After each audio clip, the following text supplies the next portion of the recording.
Drifting can be the most demanding motorsport in the world. My name is June Ming. The high RPMs required to keep my tires spinning and rubber burning are brutal on engine oil. That's why Lucas Synthetic Oil Stabilizer was formulated for performance on the track and the highway. Lucas Synthetic Oil Stabilizer keeps my power on for split-second decisions, making every shift and turn count. When it comes to my engine and engine oil, I give it every advantage with Lucas Synthetic Oil Stabilizer.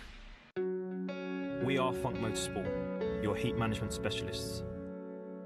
Based in the UK, we strive for perfection, developing thermal products trusted by professional race teams and drivers worldwide. Performance, protection, reliability.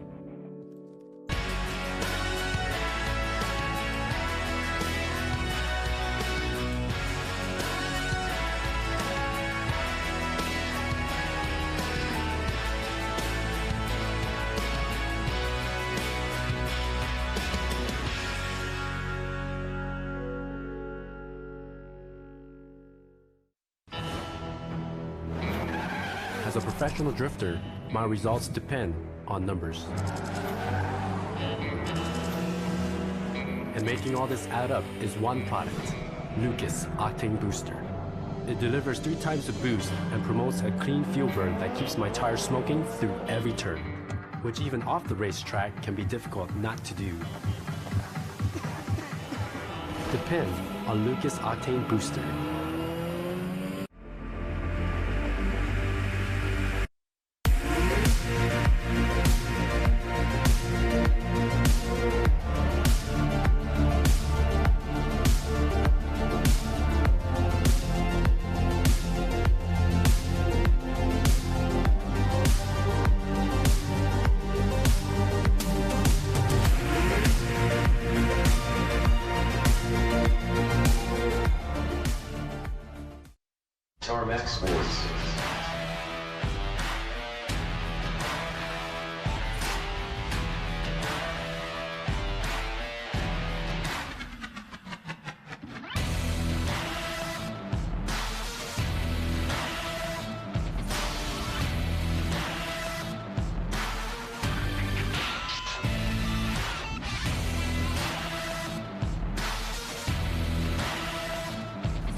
Good afternoon, ladies and gentlemen. Welcome to round 1 of the Vosna British Drift Championship here at Teesside, a very sunny Teesside.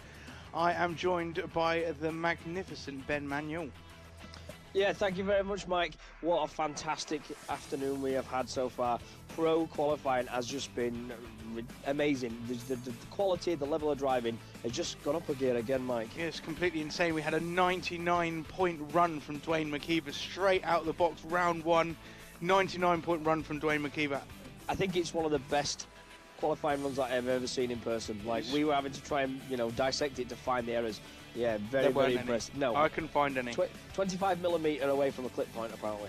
25mm for the next thing. So before we carry on with the action, we've got a quick message from new BDC owner Mac Frost.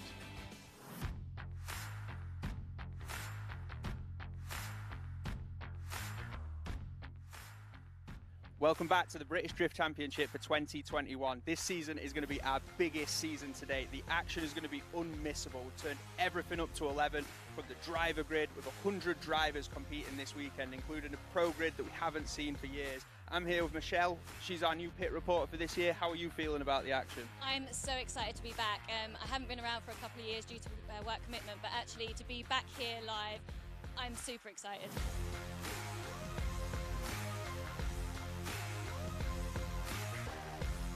This is just the start of what is going to happen. I can promise you all this is going to be the biggest season that BDC has seen to date.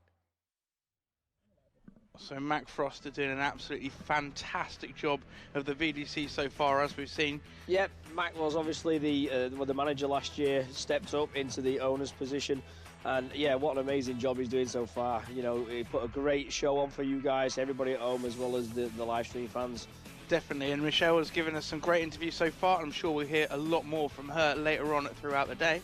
Yeah, it's good to have Michelle back. But talking about qualifying earlier, Mike, Vasquelis coming out in that E30, the original car they had, just such an impact as well. Yeah, it's incredible driving. There's so much impact from all these top drivers here today, and especially the track lends itself to it. There's so much space and time for you to put the power down, a big smoke show, lots of transitions, and two Wolves that we've seen taking some very big hits so far. Yeah, that's right. A lot of new cars as well for these drivers, all been built in the off-season. Not much practice time for them. Dave Egan in that brand new carbon fibre Corvette as well. Just looks amazing, sounds amazing. And he's not shy of throwing it against the wall, and that's a lot of carbon fibre to explode. It is a lot of carbon fibre as well. Some of the guys coming up from Pro 2 yesterday as well, into Pro, making it into the top 10 as well, just shows that the amount of track time they got yesterday has really paid dividends for today's qualifying. Yeah, definitely, 100%. No one's ever driven this track with these clipping points before, so the more practice you get, the better, and they've had more than anyone. Yeah, and that's right. Some drivers as well struggling due to the weather conditions. It's nice and warm here as well. Tyres are sticky. Not something that you'd anticipate is I've got too much grip in my car. Yeah, so people complaining that some of the tyres, they can't put enough pressure in them to get as little grip to get the drag out from the second hairpin. So. Yeah, as well. And obviously that's been reflected in their scores because they can't get out to them clipping points and they can't get, you know, the scores that they need to get into this top 32. And moving back to that, we have a top 32 grid as well, 44 drivers, and only the top 32 go through into our top 16. Yeah, that's right. So we've already mentioned Hermes is back, but we have so many strong drivers returning. Yep, Adam Simmons in his Z. So Oliver Evans now starts to reel it in.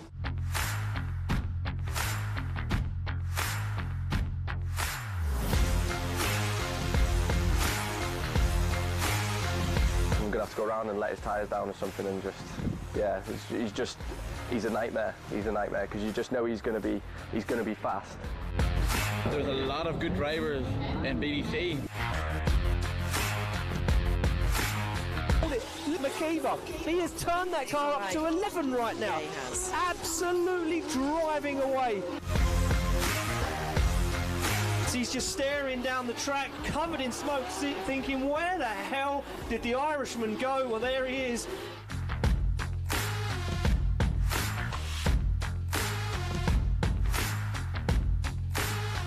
Wow, look at Luke Parker.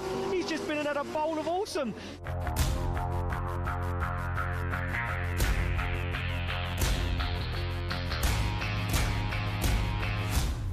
Luke Parker gets the win.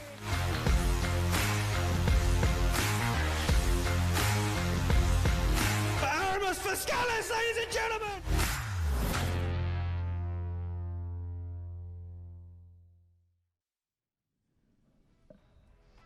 Wow, and what an exciting time that was. Unfortunately, we don't have Oliver Evans with us this weekend. He's had some logistical problems with the race fuel for his car, so he's not been able to make it to round one, unfortunately there, Mike. No, sadly, but we've just been told that the cars are warming up, so we're going to quickly talk lines. So as you can see, this is a reverse track here at Teesside. Drivers starting off on the start line, flat out initiation into clip 1. That's where we set the wall up. Drivers are going to flick the car in and rub the rear of the vehicle along that wall. This is around about a 65-mile-an-hour entry, probably for Dwayne McKeever closer to 90, but that's just what it looks like when he's initiating. Throw the car in, carry plenty of speed and a nice smooth transition through this dogleg corner using the front of the car on clip 2. Drivers will transition, making sure not to run too wide onto the tyre bales there as they get the front of the car on clip 3. Continuing down into the acceleration zone, another wall here where the drivers are going to rub the rear of the car along that wall, slowing down before coming around the hairpin into clip 5. Yeah, so from clip 4 to clip 5 is a complete rear zone, so the cars need to be as close to the back of the first hairpin as possible. They transition from clip 5 to clip 6 very late, then come away from clip 6 to clip 7 and then put the power down for power alley. Clip 8 is a front clip and they come through there full power and try and make it out to the outside of the track and across the line on full chat.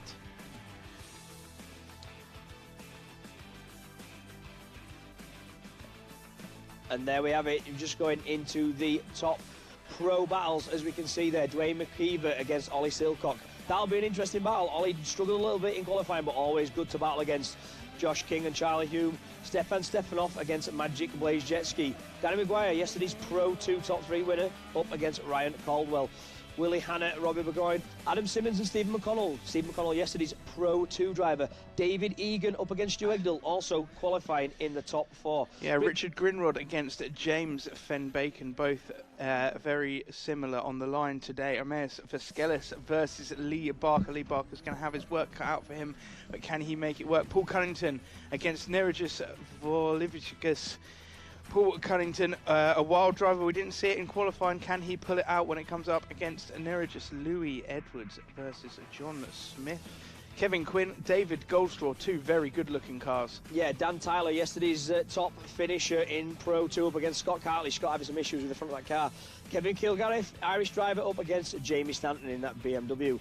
And Bagsy up against Hayden Crookshank. Same engines, similar engines in both of these cars. That'll be an exciting one to watch. And Luke Barker struggling a little bit with qualifying, but has got flares of absolute brilliance. So hopefully we'll get these guys through into the top 4 final today. So up on the line, as you can see there on the right-hand side, you have got Dwayne McKeever, your first place qualifier, against Oliver Silcock in 32nd. And back, the power bar, the Hadouken bar, yes, as we've been calling it. Absolutely fantastic. We saw this yesterday throughout the battles, and what this does is gives you real time what the judges are thinking. So the judges are going to input what they're thinking as you go around the track, and you can see it here at home, here at the track and at home, which is a brand new thing. We've never seen that before. Yeah, and it just gives everybody watching an insight as to, like, saying what the judges are going, and they can move the bar left and right as to who gets the advantage, be it from a chase or a lead position. Dwayne McKeever is going to be very, very difficult to keep up with, I dare say, Mike, off the start line, because that car is just ridiculously fast. I think Ollie Silcock is just going to enjoy this run. He's going to enjoy the fact that he's out again with Dwayne McKeever, and they are off the line. And as you see, Dwayne McKeever absolutely fine, but Oliver Silcock really putting it on the side of Dwayne McKeever in this first lap. Can he keep up through the rest of the track? Tries to climb up on Dwayne McKeever. Dwayne McKeever on that perfect qualifying line, but Ollie Silcock not letting him get away with anything, really. Oliver Silcock, a fantastic chase run from this against Dwayne McKeever. A much faster car. Dwayne McKeever driving away a little bit now with some separation, but Ollie Silcock, a fantastic job there. Yeah, he's got to be really proud of that, knowing that you're going up against the first place qualifier in a super quick car, and Ollie not making too many mistakes behind him. There's a little bit of separation, and I think that's just down to the pure speed that Dwayne has got dialed into that car and the grip. So we're going to swap these round. I dare say that Dwayne is not going to let Oliver get too far away. Probably a bit of left foot braking here from Dwayne to keep the engine revs up and settle the car as he chases Oliver. Oliver's not slow. Yeah, Ollie Silcock really, that was surprisingly fast from Ollie Silcock. He's obviously seen Dwayne McKeever in the passengers in the next to him and thought, right, I'm gonna try and make a statement here. So Ollie Silcock to lead, Dwayne McKeever to chase. Nice, lovely entry from Ollie Silcock, a little bit away from track 1, but Dwayne McKeever giving him a little bit of space to manoeuvre. I would have thought Dwayne McKeever would be a bit closer at this point. Ollie Silcock on a lovely line, giving all the opportunity for Dwayne McKeever to climb up on his door. A little bit shallow there from Oliver Silcock, but Dwayne McKeever just giving him a little bit of time, and now Dwayne McKeever climbing up on the side of Ollie Silcock's door as they come through the final corner. Smoke billowing from both cars, and a fantastic run there from both drivers. Yeah, Dwayne fully capitalised on that, but Oliver giving him a really good lead line to be able to chase. I dare say this would be slight advantage. Look how close Ollie Silcock's spoiler was to that wall. That was brilliant. Yeah, and fast as well, yeah, which really obviously fast. gives Dwayne plenty of confidence to flick the car in behind. And as you say, coming off that second hairpin there, just starts to creep up onto the side of that PS13. Looking at the power bar that we had earlier, it looked like a slight advantage there. As you can see, yeah, slight advantage to Dwayne McKeever, and a fair battle there from Ollie Silcock. He'll be happy with that. He'll definitely be happy with that, and yeah, really a fantastic effort from Ollie Silcock to keep up with the mighty Dwayne McKeever. Yeah, no one likes to get beat, but when you get beat by the first place qualifier, it's bittersweet as well. And these guys showing their appreciation for each other, ever the sportsman. As we wait for the judges' score to drop in, you can see scores at the bottom, 1, 2, 3 judges. And Dwayne McKeever takes the win over Ollie Silcock. Show your appreciation for both these drivers, putting on one hell of a show here today at Teesside. What a way to start off the top 32, Ben. Just... That was a brilliant battle. Let's hope we see more of that action as we move through to the next battle. Yeah, Josh King and Charlie Hume. Both of these drivers very, very consistent. Josh having a couple of issues with the grip in his car. Charlie's a very, very consistent, good line driver as well. So hopefully Josh is not going to make too many mistakes out in front for Charlie to be able to capitalise and get on the back of his car. So both very similar qualifying results. Josh King with 16 and Charlie Hume with 17. Josh King to lead this run. Charlie Hume to chase. Is Josh King going to be able to drive away from Charlie Hume? We shall see. Big flick nice, there. Big entry. And Charlie not letting Josh get away. Very, very fast there. Close enough to be able to close up if he can stay on the track there. Josh just running a really nice lead line. Charlie not capitalising and getting close enough yet. Pretty even from both drivers as Josh now applies the power, comes round the power alley, and Charlie not got an answer for the speed that Josh King, but Josh King looking like he had a little bit of a wobble there, and separation. Josh King just driving away from Charlie Hume there. Charlie Hume on a lovely chase line, doing the best he can, but I think the power that Josh King's got in that car just managing to drive away from Charlie Hume. Charlie Hume just sort of left with no answers for that. With absolutely no answers whatsoever. Not much smoke from either of these cars as well, so they've got quite a lot of the tyres quite close to the speed level of the tarmac, so they're trying to get as much speed as possible. And totally understandable from Charlie's point of view, running a slightly lower horsepower car. We've said this for a while, given an extra couple of 100 horsepower, Charlie Hume would be a formidable force out there. Yeah, definitely 100%. So we're going to swap them around. The judges just having another little look at this replay as they come through into that corner, but Josh King on a fantastic line there, really nice outside line, and Charlie Hume not able to take advantage of that and dive up on the door too much. Gets a little bit of proximity there, but then Josh King shallow through the middle of the track, so maybe that's what they're looking at, Josh King cutting the track to get away from Charlie Hume. So we swap it around now. Charlie Hume to lead, Josh King to chase. Can Josh King keep it together behind Charlie, or can Charlie drive away in the lead position, not cutting the track? Right, and we are off. Yes, Charlie there trying to get away as fast as possible and using all the power in that little SR20. Josh there flicking him behind. Beautiful entry there from Charlie Hume. Separation to start off with. Charlie Hume on a fantastic line as he comes through to 4 and 3. That is absolutely perfect. Josh King now putting the pressure on Charlie Hume and climbing up on that door. Transition, lovely transition from both drivers. Josh King just climbing up on the rear quarter of that. He's going to sit on the rear corner and hopefully make a dive around the rest of the corner. But a bit of a straighten there from Josh King.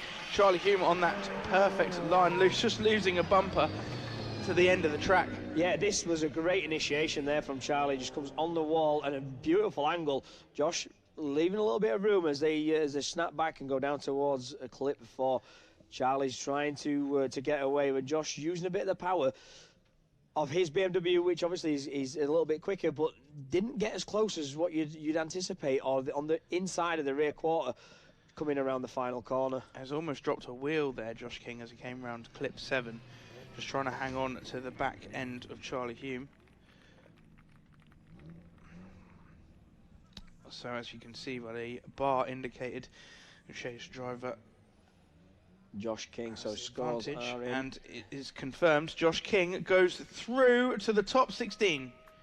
Yeah, Josh there just getting the proximity on that second half of the run. Charlie gave him all opportunity, did a very, very good lead run, and obviously that's why the score stayed very, very close. If it had been a poor lead run, I would have said it would have been a lot more of an advantage. Josh King just showing a little bit more aggression there in the top 32. So up now we have Stefanov versus Magic. Yeah, these two drivers have got a lot of flair, a lot of presence, and you'd like to say that they are very, very impactful. So I'm not too sure which way this is going to go, Mike. Both of these drivers are going to throw it on the line. Right, we'll soon see as they leave across the line. Stefanov to lead, Magic to chase, and a lovely entry there from Stefanov, very smooth. Magic just giving him a little bit of room to manoeuvre, should be climbing up on the door roundabout now, and he does, but a little bit too fast as he misses the track and leaving Stefanov to drive away. Magic now going to have to make up some more points. He cuts the track to try and climb back on the side of Stefanov's door. But Stefanov saying, no sir, I am gone, see you later. Magic left in the smoke. Yeah, that was Magic's to throw away their catalogue of errors behind, gave Stefanov a bit of room, which then he starts to drive away, goes too fast into 4, Magic just dropping off track there, and Stefan's like, right, I'm gone, out of here, see you later. Drove his own race, just out the corners and gone. Yeah, just was not able to come back from that wheel drop. Stefanov winding on a lot of angle at the end of clip 4, obviously throwing Magic off there, so... You never win a battle, you throw it away. Line them back up again, Magic to lead, Stefanov to chase. As you can see there, a little bit of negative camber on that S-body, so when he sets off from line, he's got a lot of squat, so the tyres are completely flat on the surface, just to maximise the grip that's in these super sticky semi-slick tyres. Yep. Stefanov's got exactly the same if you look. Almost identical in stance, these two cars. Stefanov's slightly higher. So Magic to lead, Stefanov to chase. Yep, Stefanov with a slight advantage of a 6.4 almost, as you can see on the power bar at the bottom, but that can all change. I think the track marshals there were just making sure everything's all right to go, as we see Lee Colgate there in the middle. On the headphone, just waiting for the go from the track marshals. Maybe there's a little bit of debris on track that we can't see. Okay, so they're ready to go. Magic to lead, Stefanov to chase and lead through. Wow, looks at Magic, he really needs to make it up here. And a nice entry, but a little bit shallow. Wow! Stefanov straight on the side of Magic as they come through from clips 2 and 3. Little bit of separation now as Magic again drops wheels. Stefanov looking at the side of him, going wrong, going to dive back on here, and a lovely transition hit. Magic as they come through the second hairpin. Big contact between these two cars, and contact again as they go through the corner. Stefanov just knocking on Magic's door the whole way round. The crowd have gone absolutely mental here. Watch this initiation.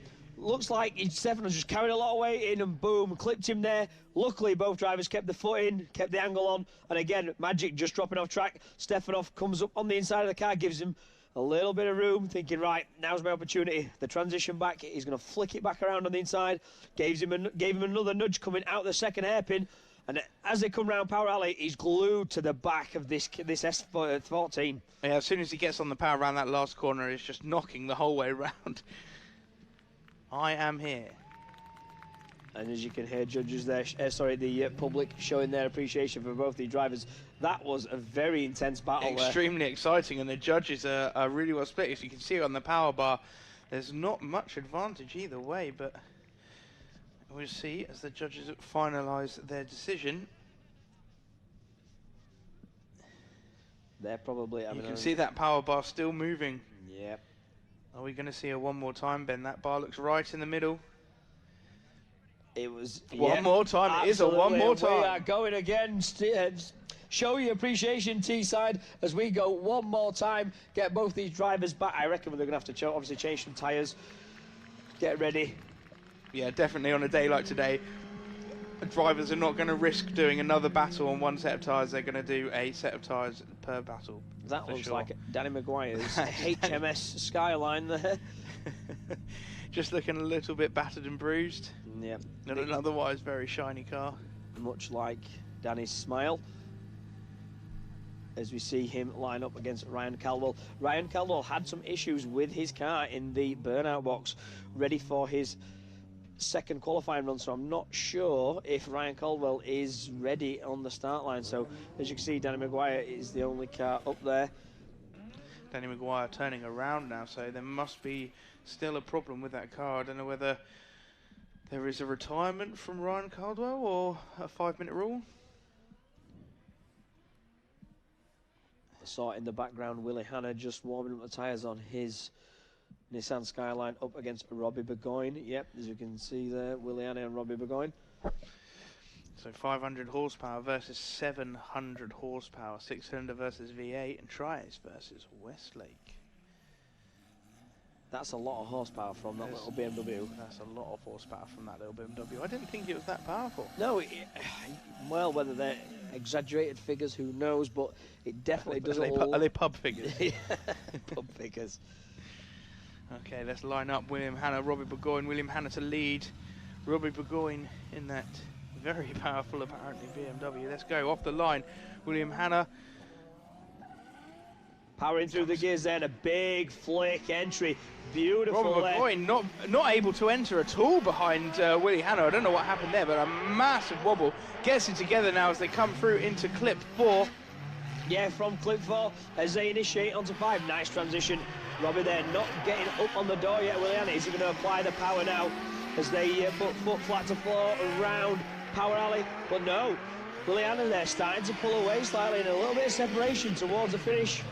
Bit of a strange initiation there from Robbie. Yeah, so I'm not 100% sure what happened on the initiation. You see he pulls it back together as he comes in through clip 4 there. He just dives up on the side of William Hanna, but William Hanna then later on in the track disappears. Yeah, we just see a replay as they come down towards clip 4. I'm sure the judges will be looking over this. They've obviously got more camera angles at their disposal to check out any bits that we might have missed as well as themselves, as both the drivers there just pootle back up to the back of the circuit and get ready for their second runs. Yeah, big separation, which is surprising from Robert Burgoyne. I thought he would really be able to climb up on William Hanna's door, but he just didn't seem to have the legs. Maybe he was put off slightly by Willie's big flick initiation and wasn't sure where he was going to be once he tried to tuck him behind, causing a bit of separation. As you can see there, slight advantage to Willie Hanna as they off the line we go. Robbie Burgoyne's going to try and get away from Willie, knowing full well that he's a fast car. Nice entry there. Willie's on the back of that quad, not giving him, not too close, sorry, giving him a little bit of space. And he fired down to clip 4, right on the edge there. Robbie Burgoyne just keeping that 1 series on the tarmac as we switch through that second hairpin. Yeah, Robbie Burgoyne quite shallow between clip 6 and clip 7, cutting the track there to try and get some distance away from Willie Hanna, but Willie Hanna not letting him get away. A little bit of separation over the end. I thought it was going to climb up a bit further, but no. Not as close as I was hoping for that battle. I was expecting a lot more proximity between those two. I think that's going to be very similar to their first runs. As you can see there, not a lot of proximity from Willie Hanna. Almost dropping wheels. They're so close on the edge of the track. And it's at this point now that you'd be behind Robbie, thinking, right, I need to get on this back quarter and just stay with him. But maybe the 700 horsepower of that BMW pulled it out of that corner faster than anticipated, and Willie didn't have an answer. Yeah, so let's see what the judges have to say about that battle. Brakes squealing as they pull up.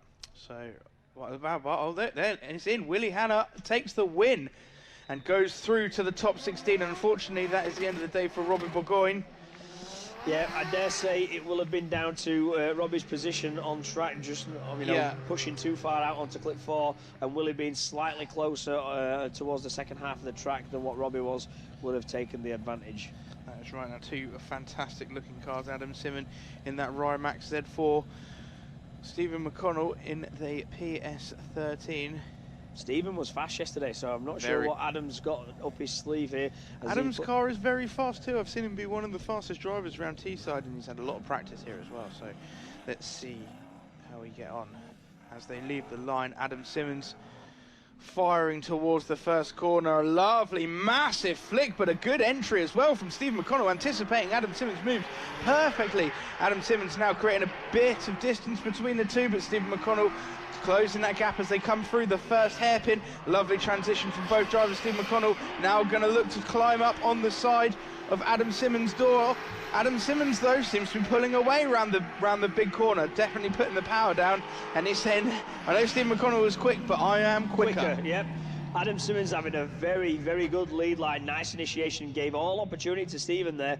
Stephen looked like he struggled coming out the second hairpin, and it was very shallow on from clips 6 to 7. I like the dive from Stephen McConnell on the entry there. He didn't flick at the same time, he almost flicked a little bit before. It was a lot straighter, but it enabled him to dive straight on the door of Adam Simmons as they came through clip 2, and then unfortunately Adam managed to drive away.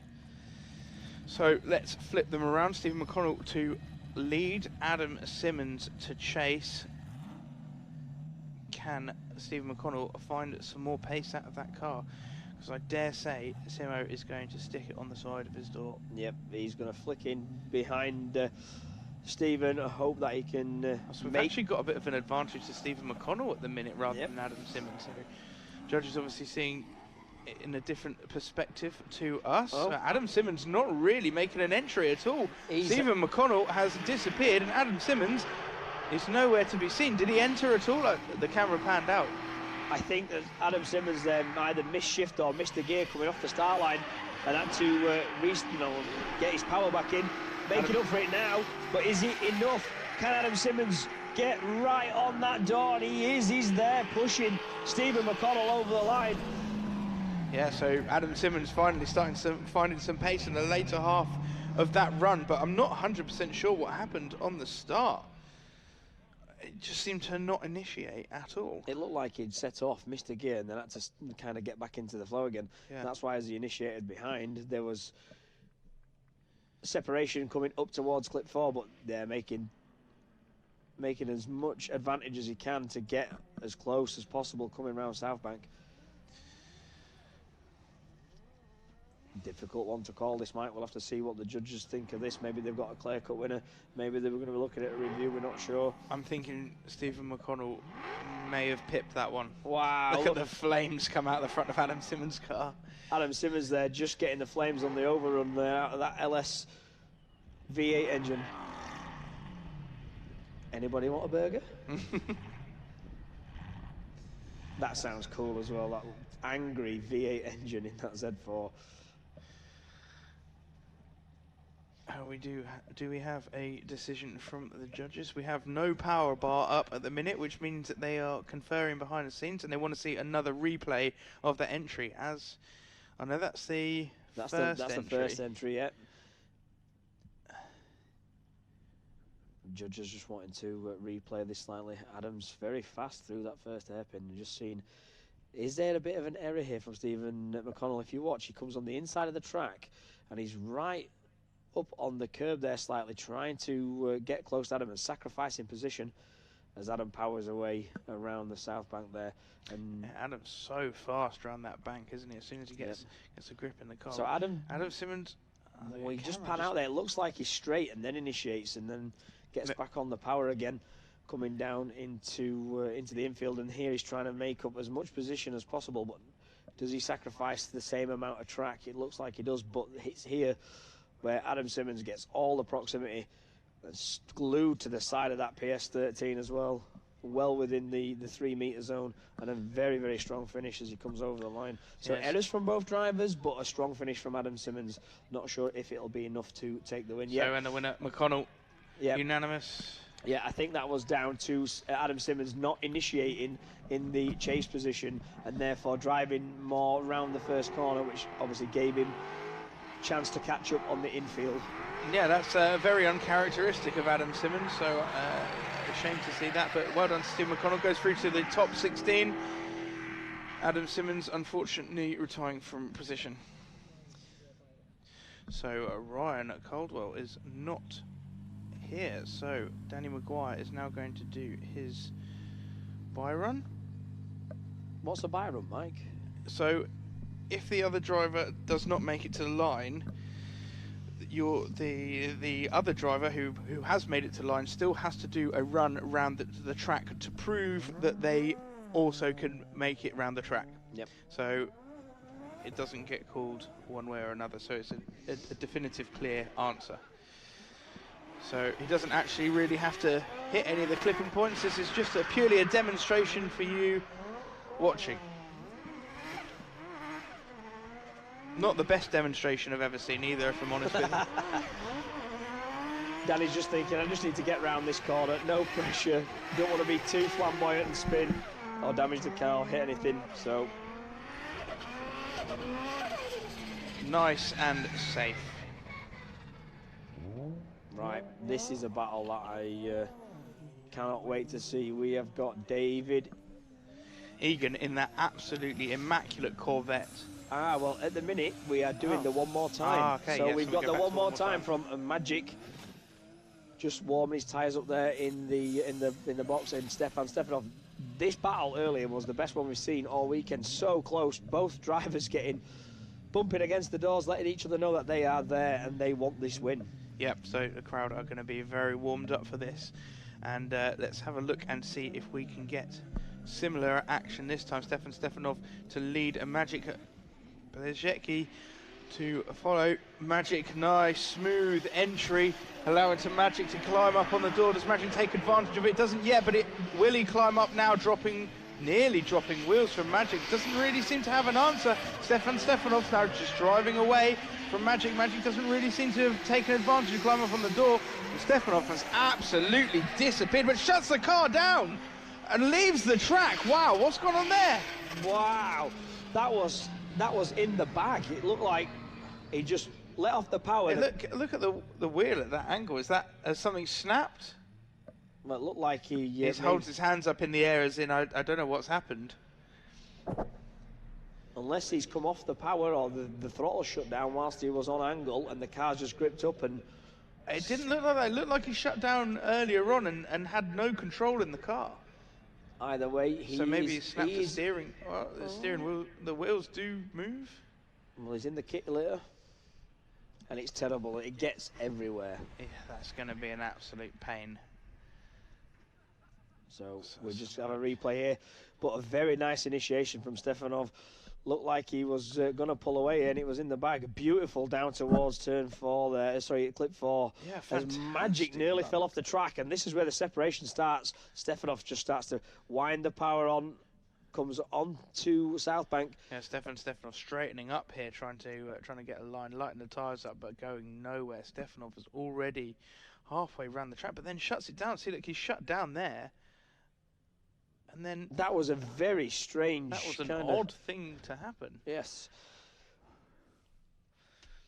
Let's see if we can get some information from him as to why that happened. But yeah, it's almost like he just drove off the track.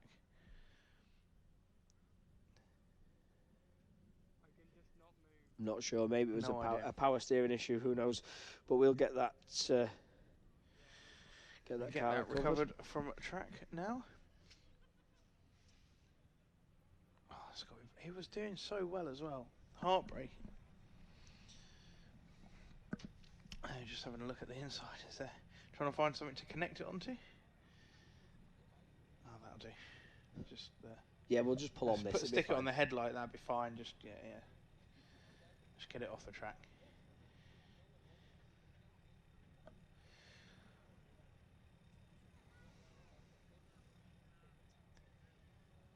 Paparazzi getting the obligatory pictures there. Yeah, all the pictures that you don't want as a driver, but do want as promoter of the event.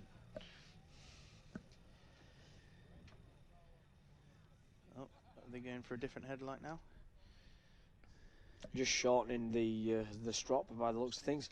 So we are going to be at Driftland in Scotland in July. So we're going to be putting a 20% discount code on the BDC website for early bird tickets. So hopefully by the time we get there, there'll be less COVID restrictions. We can have more crowd participation. And obviously the more crowd we get, then the more entertainment we can put on. So we had some demonstrations earlier for the people who were on site. So in the downtime, we had a stunt cycle motor show, doing some wheelies and stoppies and things like that, just to keep the people entertained here at Teesside. So I think we're going to go and go down with Michelle Westby, who is with Steve McConnell. So Stephen, an amazing weekend for you so far. How are you feeling about going, as they say, with the big boys today? I'm absolutely buzzing about it. That's the best result we've ever had with drifting, best result we've had in the BDC. It's been a long time coming. It's just that we've always been lacking with the car, and finally we've brung the right tool for the job, and it paid off for us and that. So I'm absolutely buzzing to be out here. No nerves, I'm just dying to send it with them. Is there anyone that you feel is real competition today, or anyone you'd love the chance to battle? Who I'd like to battle? There's a list. Like a Willie Hanna I'd like to battle. Dave Egan in the Corvette, that'd be good for views with it. But there's a long list. You've got Dwayne McKeever. It's all the big names that you kind of dream of battling one day. So there's a long list, and hopefully get a wee shot to take them on. I can tell, literally, I can see the smile coming through your helmet, and I'm really excited to see you here today. So best of luck. Thank you. And there you go, a very excited McConnell there. Oh, they're still trying to attach to that headlight. Yeah, I think the hook that they were using was too big to get in there, so it just looks like they're using the recovery winch just to get that dragged out of the litter. But yeah, what I was saying is we've got the discount code online to very shortly to be able to get the early bird. But if you guys are into drifting, or you've got a car and you want to try and progress up into the BDC, we have got a foundation series that Matt Frost has developed to get drivers who don't necessarily have to have the really expensive sequential gearbox, the rear mounted radiator. They can have obviously the same safety features, the roll cages and the HANS devices and everything else, but then you don't have to use a sticky tyre, and you can progress through an event series to be able to then get up into BDC. Yeah, it's a fantastic starting point, and allows you to get into the sport without having to spend too much money. There are quite a lot of restrictions on the car, so you can't deviate too much from the standard vehicle, really, apart from safety features. There's a few modifications, but it's a lot more restricted than British Drift Championship. Yeah, that's right, just to keep the cost down and make it fairer, so it's all about driver ability rather than it being kart ability. As you can see there, Stefanov just coming off the circuit. So a bit of inside information. Apparently the outside of that corner where everyone is coming round, as soon as you get onto the marbles there, it is incredibly slippery. So maybe Stefanov just didn't have the traction and just drove off track, but it didn't really look like that to me. It looked like a mechanical failure, but he's driving off of the track now. Yeah, his position on the track, he wasn't too high up on the bank, but whether or not he's got some rubber deposits built up on the front wheels like we were talking about yesterday, you'll see these pro drivers doing a figure of 8 in the donut box to be able to remove any excess build-up of rubber that has accumulated on the front tyres, because they want to have as much clear surface available for grip when you initiate it into this first corner. Yeah, that's right. And Stefanov has not only got that, but a whole car full of gravel now. Yep, it'll sound like a maraca as he throws it into that first corner. There'll be bits of stone bouncing around everywhere. It's such a bad feeling as well when you're that guy sat in the gravel trap waiting to get recovered. With a crowd now. Yes, we're allowed a crowd. With a crowd. Or a practice day is equally as bad when you have to stop practice time, the downtime on the track, and but we've all been there, Mike. Yes, we have. More than once. Well, it's not my fault you can do a good crash. I'm sure I've seen you do one or two as well. Yeah, definitely, without a doubt. It's a shame that me and you never got to battle either, but then again, we wouldn't end up being commentators and working together, so got to take the positives. What do you think it would be? I definitely think you'd win. Really? I think I'd crash into you. I think I'd win as well. Yeah. Well, there you go. and that's why I don't have a car. Yours is in bits, and we're both commentating. Oh yeah, it's all well and good talking about it, but we're not going to do it. So, right. So, on to the next battle. Yeah, David Egan was just in the warm-up box there. Stu Egdell having it's more like a fantasy weekend for this guy. Doesn't drive for 2 years, comes back in, finishes in the top 4, gets opportunity to drive with the pros, qualifies in top 32, and now he's up against arguably one of the nicest guys in drifting as well, Dave Egan on the right-hand side, as they are off the line in this carbon fibre Corvette, 600 horsepower, the hot sauce button, the roof off, just trying to keep the temperatures. Big entry there, but Stu Egdell not letting Dave Egan get away, just trying to keep the gap close enough for him to make the dive on this inside corner, and a lovely lead. Very straight around that corner, just driving around the corner, not able to reinitiate after making a mistake after clip 4, allowing Dave Egan to drive away now, and Stuart Egdell straight again as they come out and again off the track. Stuart Egdell really struggling with Dave Egan's pace and not able to keep the car drifting throughout the course. I think Stuart Egdell's head went there. Once he'd made one mistake, he just ended up making a plethora. 3 or 4 more behind him. So as you can see here, Dave Egan's on a good fast line. Stuart Egdell's not too far away, but it's here. The error makes starts some mistakes. Straight there. Maybe a boggin. He tried to clutch kick it, I imagine, to get the back end back around to swing it around again, and it just didn't seem to do it for him. So maybe a mechanical power issue with that car, but lots of mistakes from here on out as well. You can see he flicks again and almost comes into the grass. So Stuart Egdell to lead. Dave Egan going to be chasing, I imagine, quite a tentative chase behind Stu after that. Yep, his spotters a little bit on the radio saying, look, you've got the advantage, let him. Nice initiation from Stu Egdell there. And David finally Egan growing some legs, David Egan, almost wondering where he's gone. And David Egan now climbing back on the side of Stuart Egdell as they transition. A nice line from Stuart Egdell now. David Egan taking full advantage of that cut in the track to climb up on the side of Stuart Egdell as they put the hammer down through the last corner. Lots of smoke. Not as much smoke as I thought was going to be there, but a fair bit of smoke coming out the back of Dave Egan's car, and a much nicer, cleaner battle that time. Yeah, Stu Egdell there flicks in with plenty of commitment as well, and he's fast down through this dogleg and down onto clip 4. You'll see he runs the wall. Massive angle from Dave Egan there, and a little bit shallow, and probably not anticipating Stuart to be as fast as he was, but it's here where it all starts to become apparent. Dave's got the power, starts to move up onto his car. Slightly shallow and a little bit too far up, but Stuart Egdell moving further around the corner, giving Dave the opportunity to just hang back and get on the quarter. Wow. Listen to that sound. Yeah, and as you can see, Dave Egan takes the win over Stuart Egdell and moves up into the top 16. Yeah, unfortunately, Stuart Egdell bowing out of competition, but fantastic performance from Dave Egan there. Yep. Putting on a show for the crowd as well, because he knows that's what it's all about. Next up, we can see James Fenn-Bacon warming up his tyres, and he will be against Richard Grindrod. James Fenn-Bacon's a very, very fast driver. Richard needs to be careful and not let him get too far in front when it comes to chasing, because he will be off. And also, I don't think these guys have competed against each other, so it's going to be exciting to see if Richard's got the legs in this S14 to try and get away from James Fenn-Bacon as we are off the line. And Richard Grindrod absolutely flying into that first corner. Wow, really quick initiation, but James Fenn-Bacon's not letting him get too far away, so he can start to make the dive and move up on this first hairpin. Lovely line from Richard Grindrod, just allowing Fenn-Bacon to climb up on the side of him. A little bit of a mistake there from James Fenn-Bacon, finding himself on the wrong part of the track. Richard Grindrod now on a lovely lead ride coming around that last corner, allowing James Fenn-Bacon to climb up on him, take all advantage and slight impact as they come round the edge of the corner. James Fenn-Bacon there very fast at the end and just giving Rich Grindrod a bit of a nudge. He'll have some words to say from his wife Emma there, because that is her car, her road car.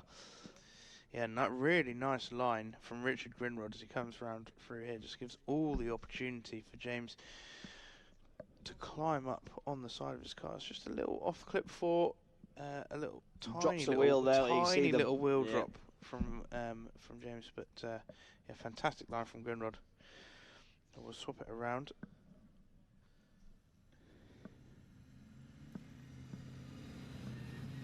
bit of a love tap there. Just a tiny, just a little smidge. That'll polish out. It's allowed. That'll polish out. Bit T-cut. And as you can see, it looks like the back quarter is either, so the bumper's either been done by James or on the wall. But here we are, and Richard Grindrod needs to be on the back of James's BMW. Very fast entry there, and he hears Richard Grindrod right on that quarter as we transition down towards the first hairpin. Nice line there from James, giving Richard the opportunity to get back on that quarter to transition through into the second hairpin. Richard's really cutting the track now to get back on the side of James Fenn-Bacon, not giving him very much room to manoeuvre, but nowhere near the proximity James had coming up on the side of Richard Grindrod as they crossed the line. Looked like James was out of position as we came from clip 5 to 6 on the second hairpin here. As we come around this corner, you'll see in a moment. So he's on that clip there, but as we initiate, he's not too close to that clip. Richard there having to take the inside line. Yeah, so James may be making a mistake, and he's quite far off 7 as well. Judges having a look at that on the replay, so let's see how that affects the scores. A power bar swinging in James Fenn-Bacon's favour. As the drivers line up, can we confirm? And it's confirmed. The winner is Fenn-Bacon, going through to the top 16, ladies and gentlemen. Give him a round of applause. Richard Grindrod, unfortunately, bowing out of competition. Yep, and that was down to the proximity and aggression from James Fenn-Bacon on the final corner there, just getting right up on the rear quarter of Richard Grindrod's S14. Hopefully we'll see him back out in competition later in the year, and maybe even his new BMW he's building. But now, clash of the titans, you've got Vasquelis versus Lee Barker. Lee Barker on a very large power deficit and not good in terms of weight and size either. So let's see if he can pedal it as hard as he can. Vasquelis, a lovely entry from Vasquelis, but Lee Barker on a nice line, chase line as well, following through. Has he got the legs? He makes the dive on Vasquelis. Vasquelis on a fantastic line. Lee Barker really not giving him an inch as Lee Barker makes another dive on the side, just cutting the track to try and get on the side of Vasquelis. Now will Vasquelis drive away? I think he will round the final corner as Lee Barker just does not have the guts in that car, unfortunately, to keep up with Vasquelis. But a fantastic effort from Lee Barker through the centre of that track to keep up. Vasquelis is such a fast driver. Yeah, ridiculously fast. Lee just not letting him get too far out in front, initiates at the same point, just cuts the inside of that clip there on 2, but sacrificing a little bit of track to try and maintain proximity. But as you said, Aramis is just so fast in that E30. As soon as he comes around the second hairpin and just dials on the angle and speed, this car's got so much grip in the back of this BMW, and it just pulls away. Yeah, you could just see Lee Barker there, just in the middle of the track, just trying to keep it as straight as possible, to keep as much speed in. Let's see if Vasquelis can hold it together behind Lee Barker now. Lee Barker needs to do the lead line of his life if he wants to make it through this battle. So as you see on the power bar, Vasquelis having an advantage so far from the first run. Yep, and Lee Barker smashing through the gears to try and get away, but Vasquelis is right there. Entry. Look at the transition of both these drivers, but Lee putting in a great line. Vasquelis dialing all the angle in there as he's on the... Oh, big mistake from Vasquelis! Vasquelis shuts it down as Lee Barker drives away from Emmaus Vasquelis. Oh my word, everything's happened. I'm not sure if there's any contact. If there was, it was Vasquelis' force, that error. I don't think I saw any contact there. I think that may be a mechanical problem with Vasquelis' car. Wow. That just goes to show you anything can happen. Wow. Yep, absolutely. Round of applause for Vasquelis, please, ladies and gentlemen, as he limps his way around the back of the track. I don't know what happened there. Maybe the car just shut down. Oh, it's got some noisy... It doesn't sound fantastic. No, it doesn't. I think this is going to be a drivetrain issue, as you say. A nice, lovely entry from both drivers here. Yeah, the transition through here, and Vasquelis was flying down onto the side there. Lee Barker just picks up, starts to pull away, and just it's there. shuts down halfway through the corner. Did he break something? Sounds drivetrain breaky. on the power and then off. Yeah, the wheel stopped spinning. So whether or not it was a diff or a drive shaft, but this car had UJ drive shafts built for this as well. Well, because it kept snapping CV joint. Yes. Are you going to explain what the difference between a UJ and a CV joint is? Universal joint is what you would have on a prop shaft, which is much bigger bearings, a lot stronger than what a centrifugal velocity joint is. So that's a CV joint. So the CV joint is obviously a weaker point on the drive shaft, and they upgraded it to a UJ, and maybe that's put excess strain on the diff or the prop, who knows. But until you jack it up and look underneath, we don't know. But we are back. Yeah, so we are back again with these two drivers. Stefanov hopefully fixed whatever was wrong with his car, and Magic needs to put... Oh, he doesn't really need to put in a good run, does he? He needs to just make it around the track. Make it around the track, do the lead line.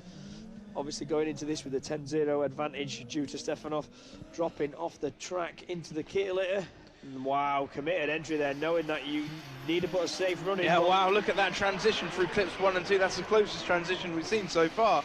Stefanov climbing up on the side of Magic, not giving him a millimetre as they transition. Wow, jumps back on the side of Magic straight away. Has he tucked himself up and made an error? He doesn't. He sticks in his rear quarter. There's an absolute perfect chase line from Stefanov. This is fantastic to watch, ladies and gentlemen. Magic on a beautiful lead line. Stefanov. Show appreciation for Stefanov with the chase run of the weekend. Such a shame that he was already in a 10-0 position, but trying to force the error. Magic keeping his cool, but gave him all opportunity. A really, really strong lead run.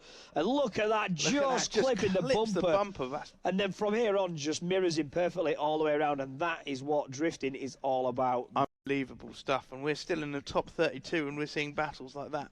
Yep. I cannot wait. Line the drivers up, and the crowd there showing their appreciation to Stefanov for that chase run. Amazing to see, but unfortunately it's not going to be enough to overturn the 10-0 of him dropping off the track. And look at that, showing his appreciation, getting out. Yeah, Maciek Blazejewski or Magic Blazejewski.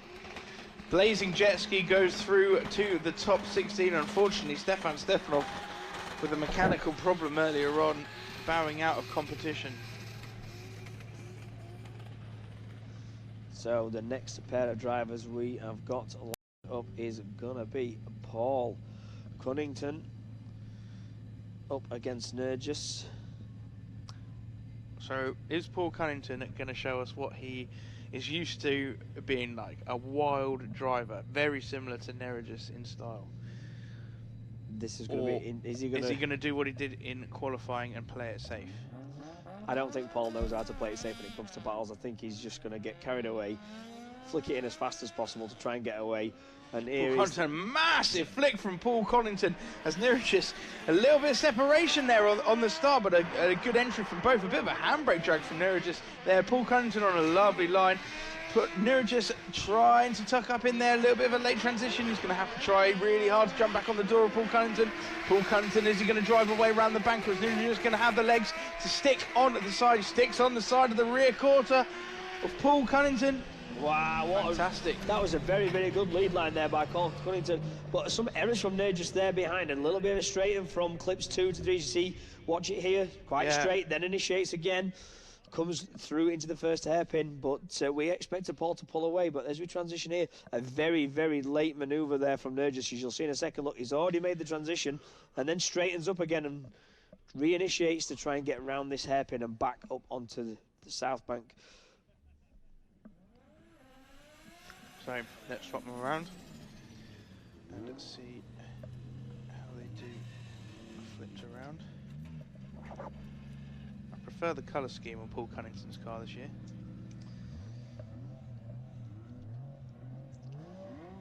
Very clean looking car. Right, just the lead, yeah. Paul Cunnington to chase. Slide is your chase driver from round 1, but here we have Paul Cunnington. Wow! Massive impact! Holy! Was that caused by Nerijus slowing down, or was Paul Cunnington going too fast? Drifting? Anyway, he's managed to maintain his drift. Paul Cunnington was backwards off into the first corner. I dare say we're going to see a replay from this. The judges are going to want to inspect everything that happened. Was that caused by Paul coming in too fast from not initiating, or was it caused from Nerijus having a slow entry as we see him flick in? Everything looks all right there. Paul's come in fast. Paul Cunnington just seems to be going straight, and then I wonder if we're going to see that in a real time for speed. I think that was Paul's too. I think Paul is just on the wrong angle here. Yep. Like you said there, Mike, it doesn't look like He doesn't really initiate onto a big angle. There's a slight angle there, but he just fires it forwards at far too much of a pace. Yep, and I think, like you say, Paul's tried to be too aggressive. Yep, and Nerijus takes the win over Paul Cunnington. Paul Cunnington, unfortunately, bowing out of competition with Nerijus going through to the top 16.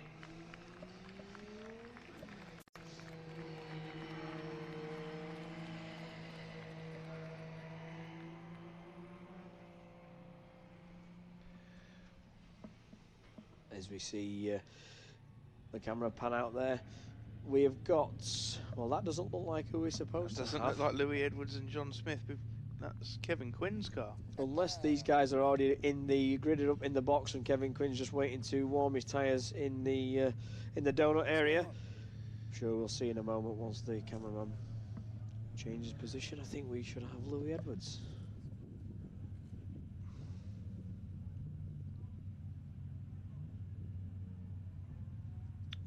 Nope, we're stuck on this camera position. Yep, and no one's listening to us, so that's fine. It's normal.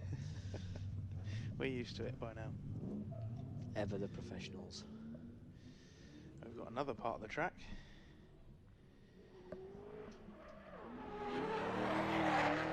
And we seem to have John Smith out on track, not sure where. Right, so I think what might have happened is, if you remember earlier, Louis Edwards had some issues with his engine. Whether or not they've retired that car, is this a buy run for John Smith, who's had to take.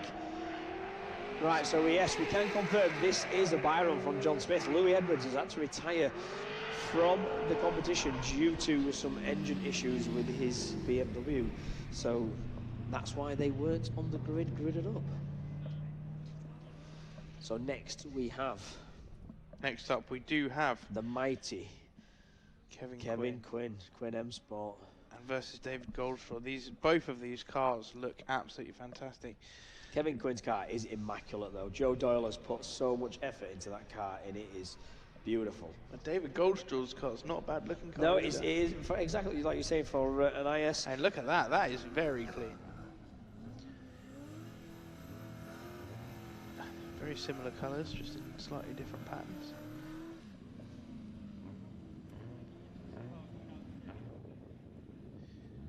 So we have Kevin Quinn to lead, David Goldstraw to chase. David Goldstraw is going to have to pedal everything that he's got in that car to keep up with Kevin Quinn as they leave the line. Kevin Quinn, big entry from Kevin Quinn. David Goldstraw taking it easy behind him, but managing to climb up a little bit closer on Kevin Quinn. Kevin Quinn slightly shallow off of clip 4. David Goldstraw not allowing Kevin Quinn to get away as they lovely transition in between the two hairpins there. David Goldstraw a little bit of a wobble now as Kevin Quinn tries to drive away, but nowhere near the separation we thought we were going to see. David Goldstraw on a much shallower line trying to keep up. I think a few straight points in there by David Goldstraw. Yeah, it was a very determined effort there from David Goldstraw not to let Kevin Quinn get away. Kevin's had a good lead line, but yeah, David's keeping the proximity.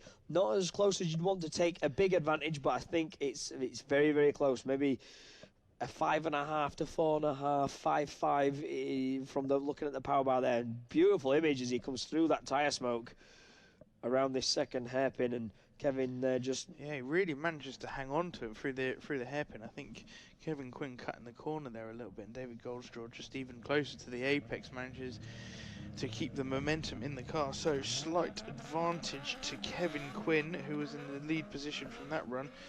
We turn them around. David Goldstraw to lead, Kevin Quinn to chase. A nice big entry from David Goldstraw, but not too close to the wall, bringing them both in to the centre of the as they make it down to clip 4. Kevin Quinn far on the inside of the track. Is he going to get himself tucked up? He's got a bit more experience than that. Holds himself back a little bit, transitions nicely. Goldstraw on a nice wide line. Kevin Quinn clutch kicking to keep behind David Goldstraw as they come round the final corner. Kevin Quinn just giving him a tiny little bit of room to manoeuvre. Yeah, show your appreciation, Teesside. That was a very, very impressive chase from Kevin Quinn. I think that he didn't realise how fast that Lexus was. That Lexus is surprisingly quick. Yep, but he played a smart game. He didn't get to catch himself out by climbing up the inside and cutting him off on the inside of the corner there. I think he almost did, but he managed to get himself backed out of it just before he had to make the transition. And listen, Kevin Quinn's played with the big boys in DMEC. Yep. He has been in many a situation before. He knows what to do. Yeah, plenty of experience in the young Irishman, and as you can see there, yeah, and it looks like an advantage to KM. And Kevin Quinn takes the win over David Goldstraw. Show your appreciation for both these guys. Yeah, really, fantastic effort from David Goldstraw there, but yeah, unfortunately, just not quite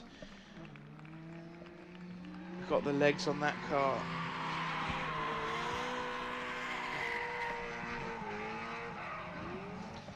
Right, two drivers who can throw down massively. Dan Tyler, yesterday's first place winner. Scott Cartledge, really aggressive driver. Let's hope that they've somehow straightened the front of that PS out and it's going to do exactly what Scott needs it to do.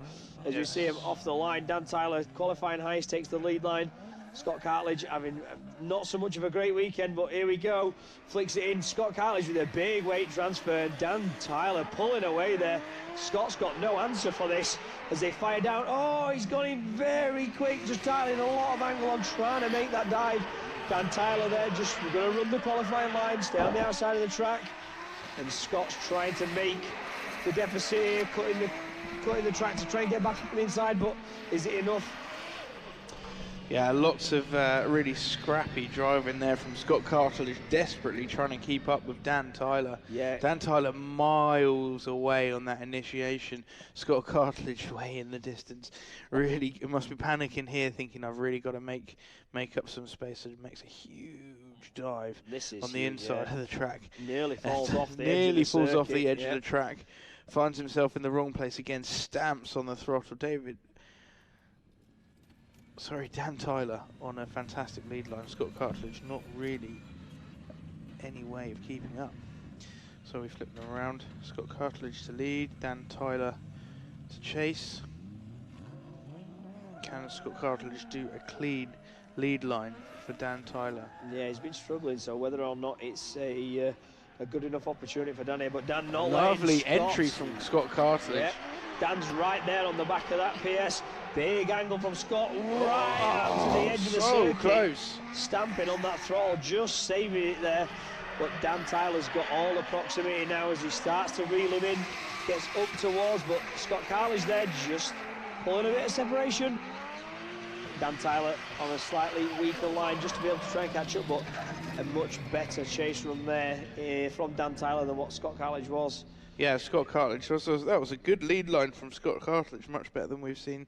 It's probably better than his qualifying run, actually. But, yeah, just opened the door for Dan Tyler. Dan Tyler taking full advantage and not letting Scott Cartledge get away. I imagine the advantage has gone to Dan Tyler, but we are not the judges, so we will wait.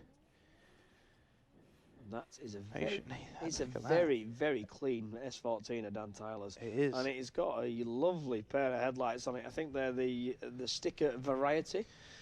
Yeah, I would definitely be putting sticker variety headlights on a car in this sort of competition. And Dan Tyler takes the win. Yeah. Goes through to the top 16, and unfortunately, Scott, that is the end of play for Scott Cartledge today. Round of applause, ladies and gentlemen, for these two drivers putting on a show.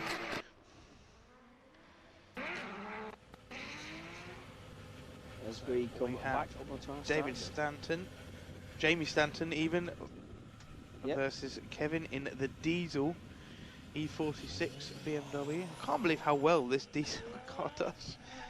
It's so fast. Yep. short shifting quick through that box. Nice entry there. Look how fast that car is. Jamie Stanton really left napping on the start line there as they come through. Jamie Stanton, massive mistake. As Kevin also making mistakes. A very scrappy run from both drivers. Yeah, Kevin's just starting to pull away slightly there, but like you're saying, scrappy lead run. Not sure what happened to Jamie Stanton there as he come through clip 4 onto that hairpin. Looks like he might have carried too much speed and was worried about running into the side of Kevin there. Kevin managing to get out of the way as Jamie was all out of position. So let's see a replay here. Fast Lovely entry. Very fast. From Kevin. Jamie on the inside of the circuit there, dropping a wheel. And then what happens here? Jamie Stanton, yeah, just carries a lot of speed and thinking that Kevin's in the wrong place, he's going to hit him, and backs out of it, shuts it down, and yeah, big advantage there to Kevin. As we just see these drivers round off this last corner.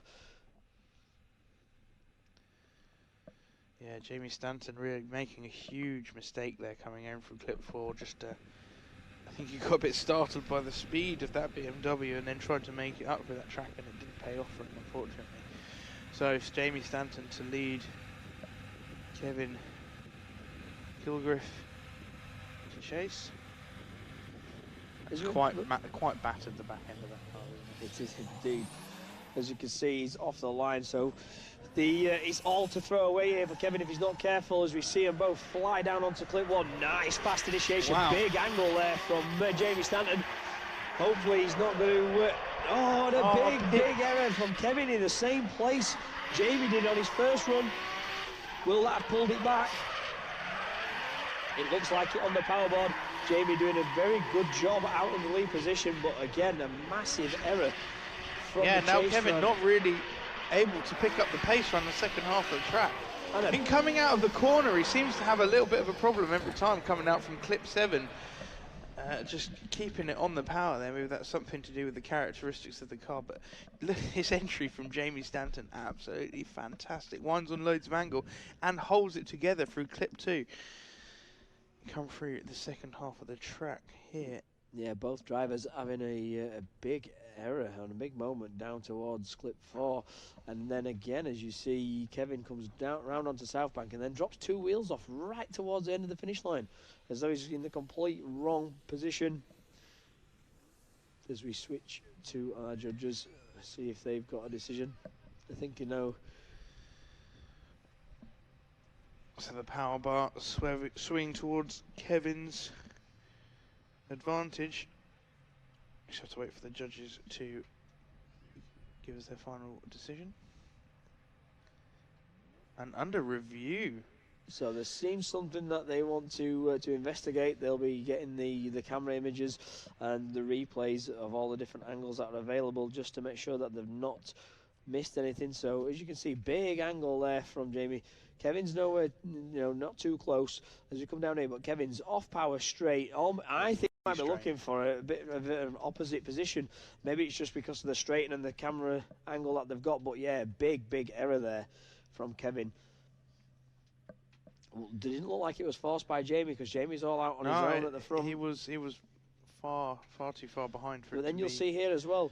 Right, so it looked like there was an inside wheel there from Kevin, and then he's got 2 wheels off right at the end as well. So I wonder if it's a problem because it's a diesel car. Obviously, they don't rev very high, so he's going to have to do a lot of gear changes in that car to keep it in the power band. To keep the so I'm boost thinking up. Maybe he comes out of that corner and needs to change up gear a little bit earlier. So judges just watching again the lead run. So Jamie's in the chase position here, and an error from Jamie as he goes down, almost over rotates, but keeps. So yeah, he does over rotate and stops. Yep, and then drives again, and then reinitiates. So, but did Kevin leave the track? Did Jamie Stanton hit him? So Kevin left the track, or was that of his own accord? Not sure, but obviously Kevin maintained the drift, whereas Jamie let off and straight, drove for a short period of time. And they're probably trying to compare the two errors from both drivers on the same hairpin to see who has made the bigger mistake of the two, and that's what it'll come down to. There we go, and there we go. Kevin Kilgarriff taking the win in the diesel E46, and unfortunately Jamie Stanton. Yeah, that will have come down to the fact that Jamie Stanton stopped, was off power, stopped, and then drove again to reinitiate. So that was the worst of the two errors, and therefore it would have given a slight advantage to Kevin Kilgarriff to move through. So next up we have Hayden Crookshank versus Stephen Biagioni. Bagsy to lead, Hayden to chase. Wow, big fast entry from Bagsy there. Hayden not wanting to let him get too far away, so having to commit more in that first corner, but Bagsy just running that really good outside line, giving Hayden the opportunity, but that's the weight difference and power speed difference between these two cars. Bagsy's just going to wind it on now, start to pull away from Hayden as he gets caught in the smoke. Hayden not got much of an answer there for Bagsy pulling away. Yeah, Bagsy really showing Hayden who's boss there and driving away. Hayden Crookshank not having too much of an answer to that run, but look at this initiation. Really nice, fast initiation from Bagsy, and Hayden Crookshank struggling to get that big old car to transition how he wants it to, Steve. Nice, nimble in that S chassis, and coming through the clips lovely there. Hayden Crookshank just doesn't really have an answer to the pace. Massive separation on the bank. Yeah, Hayden there not got much of an answer for the amount of speed that Bagsy's got in that car, but is this Bagsy's to throw away up against a car that's slightly slower? Is he going to make errors behind that force the mistake? But Bagsy's got a lot of experience. He's driven all over the world. One of the UK's most diverse drivers. Yeah, can Hayden use all 1,100 horsepower he's got available to him? He's certainly trying this time, but Steve Biagioni giving him absolutely no time to get away as he jumps on the door through the first and second hairpin. Hayden Crookshank now trying to drive away from Steve Biagioni, going, nope, I'm right there with you. I'm with you there the whole time. Wow, masterclass in chase driving there. Really, really good, solid run from both drivers. Hayden giving Bagsy all the opportunity to get on the inside, and he fully takes it. Absolutely, yeah. Steve Biagioni, just look at the dive on this as he comes in almost backwards entry into that corner.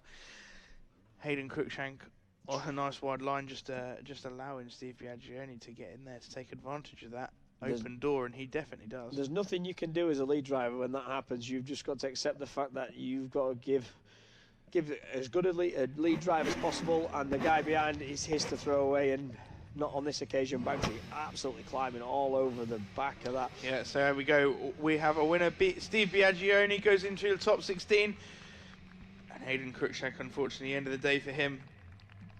Round of applause, ladies and gentlemen, for the smoke show.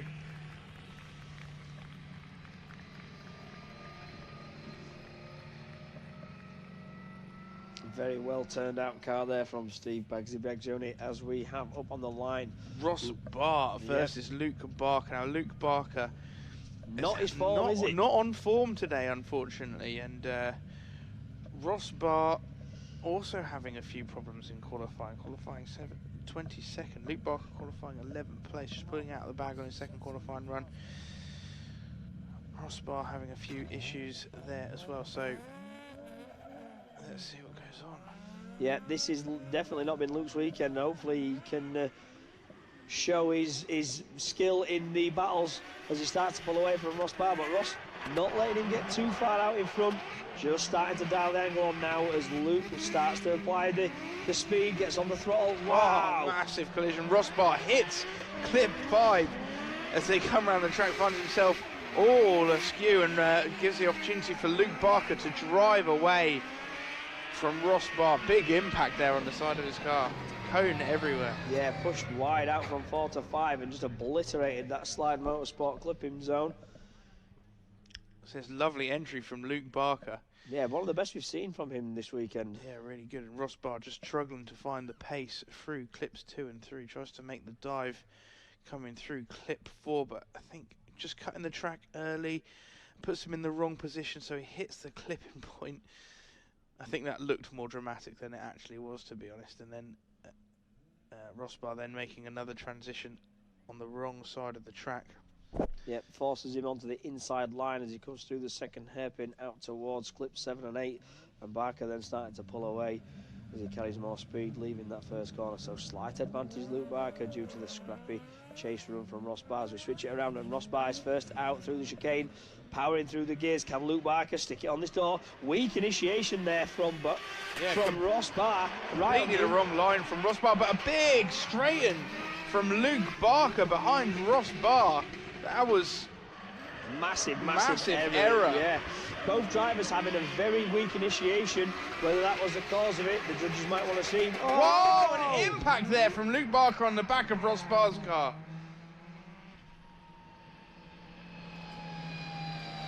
Luke Barker just getting his... I think he's upset with himself and was trying to make a point there. And I mean, Luke Barker's still a young lad.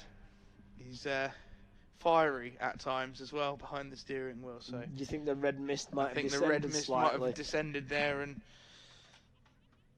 forced the issue? Yeah, that was a bit of an impact. I'm surprised if it's not done any damage.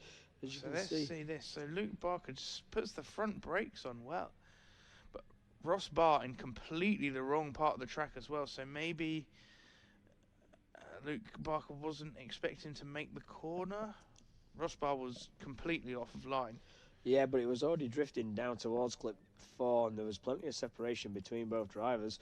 So yeah, I agree. As you can see here, Ross Barr's on the power, starting to pull away. Luke's then started to come up the inside and bump. Yeah, that looks like a red mist moment to me if ever I've seen one. Yeah. He's tried to nudge him too early and caught wheel on wheel rather than it being wheel on the inside of the quarter panel. So, yeah, as you can see, the judges there wanting to review everything that's happened. Yeah. Ross Barr gets the win. Obviously, too many mistakes there from Luke Barker. Yeah. Luke Barker there having a massive straighten and a big error behind Ross Barr as he went into clip 4 and then obviously forcing the impact up onto him. Wasn't needed, and I think that only had a slight points to the advantage for Ross Barr.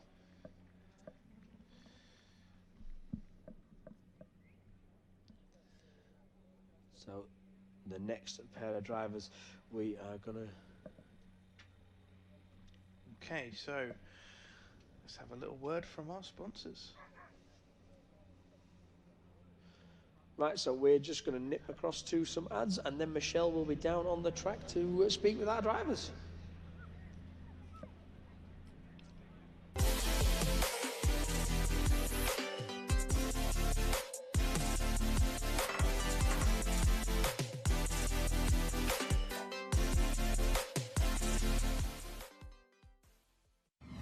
Drifting can be the most demanding motorsport in the world.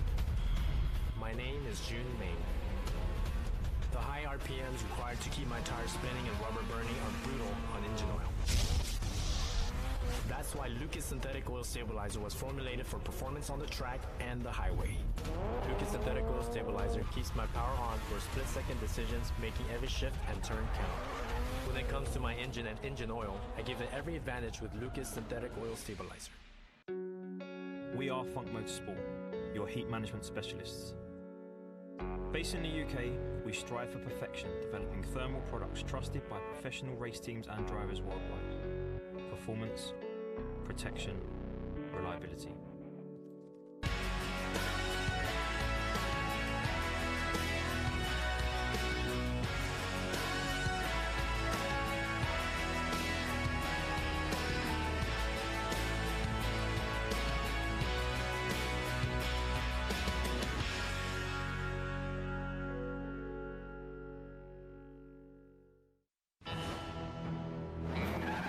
As a professional drifter, my results depend on numbers. And making all this add up is one product, Lucas Octane Booster. It delivers 3 times the boost and promotes a clean fuel burn that keeps my tires smoking through every turn, which even off the racetrack can be difficult not to do. Depend on Lucas Octane Booster.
Welcome back to the British Drift Championship here from a very sunny Teesside as we get the top 16 drivers lined up on the track.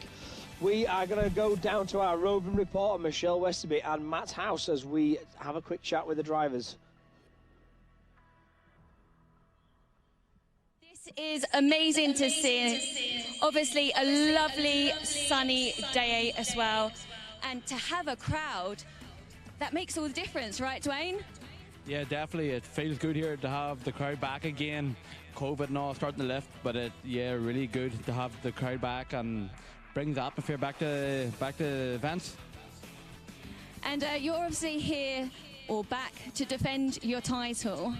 It looks like it's going to plan so far. Obviously doing very well. I think there's a lot of timid drivers down there. How are you feeling? Obviously you've had some changes to the car, but it looks like it's working in your favour. So we made a couple of dramatic changes to the car, and we thought we'd done everything right, but it just shows you no matter how much time you spend at the car, and that doesn't really matter. We're still ironing out problems here. We've figured out problems this morning there, and have made a big change to the car, and the car seems to be working a lot better. Well, I can't wait to see you back out, so I'll see you soon. Josh. Been driving consistently all day, but now up against Dwayne. How do you feel? Yeah. Good job I'm going out this round because I've got no tyres left. Do you know what? A lot of people have been saying that today, and that's been a big worry. Obviously, it is a warm weekend. I think it's been extremely grippy. I think everyone's going through tyres a lot quicker than they thought, but I'm hoping we still see you give it 110%. Oh yeah, he's having it. That's what we like to hear, right, guys? Matt, who have you got? Of the BDC. How are you doing, young man? Yeah, not too bad, mate. How are you finding this track? It's absolutely insane. If you give it full commitment, it's wicked. It's wicked. You can't back out at all, as we've seen from some of the drivers having that little bit of fear, finding that wall. I've certainly had to grow a pair anyway, but yeah, it's paying off for me, so yeah, it's all good. Awesome, well, we can't wait to see you back out there and battling. You ready for it? Definitely, definitely. Awesome. Michelle, who you got next? There's a delay. There we go.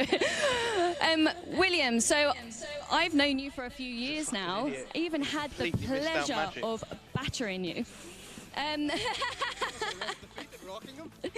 That was quite a time ago, but you are looking really great and consistent today. Okay. Obviously, the track conditions are changing, I'm noticing, because I think people are actually starting to lose grip, where the track seems to just be not melting as such, but you are losing that bit of consistency. And you're up against Stephen, who's come from Pro 2 yesterday. How are you feeling about that?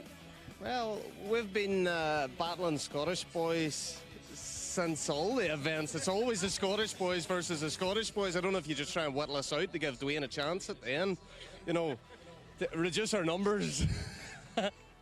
I'm sure that's not the case. We don't do anything on purpose here. But no, I'm looking forward to the battle. So, yeah, fingers crossed you do well.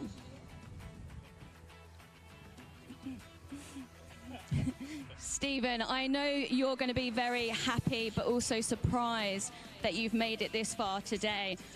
But I've got a feeling this might not be where it ends. Go on, tell everyone how happy you're feeling right now. Never obviously expected this. This new car to us. We've been competing for a couple of years and struggling in E36, but this car is the proper tool for the job now. So, and I'm just buzzing that I'm gelling well with it. The car's brilliant, just need to do the job. He's my teammate that I've drove with him for years, great guy and that, but just gonna have to try and door him and send it. I think that's what the crowd are here to see, so we like hearing that. Over to you, Matt. So I'm with Mr. Drift Games, David Egan, the famous man on YouTube at the moment, but I really want to talk about the car, but I think you've done enough of that on YouTube, so let's just talk about the track and how you're finding it this weekend. I'm as surprised as anybody else to be here right now. Look, the car's overheating, we wrecked the back end, we're still here to party. Amazing event, amazing weather. Shout out to Mark Frost, amazing job on this event, all you guys. I've been waiting a long time to say this, but Teesside, are you ready? We're going to throw down. No, no, sorry, you dropped the mic a long time ago. You can't just take it back like that. So you ready to rock? No, but we'll give it a go anyway. I saw you practice on Friday, mate, so if it's any better than that, then we're getting into them walls. Thank you very much. See you soon. But James Fenn-Bacon, lovely to see you in this little pack. How are you doing this weekend? First time for everything. I'm buzzing. I can't put it to words. Come to Pro this year, I was a bit doubtful that I was going to perform. So yeah, excited, very excited. And I'm going against Dave in that absolute weapon. You reckon you got the power for it? Yes. That is the enthusiasm that we love. Ready to fight. Any fighting words for him just to get him warmed up? No, I'll let him down gently. You going to put some pink marks on that nice little carbon bodywork? I don't know if pink stickers will go on his car, but a bit of a tyre rubber may do. Well, we can't wait to see that. Michelle, who have you got?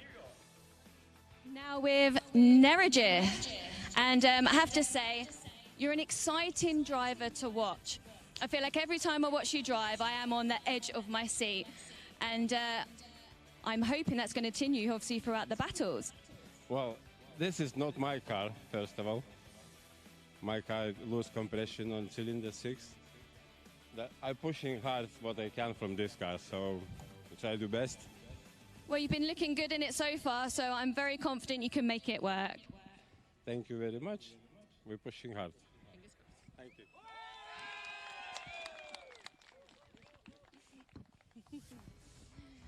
Now, Mr. Barker. Hello, Michelle.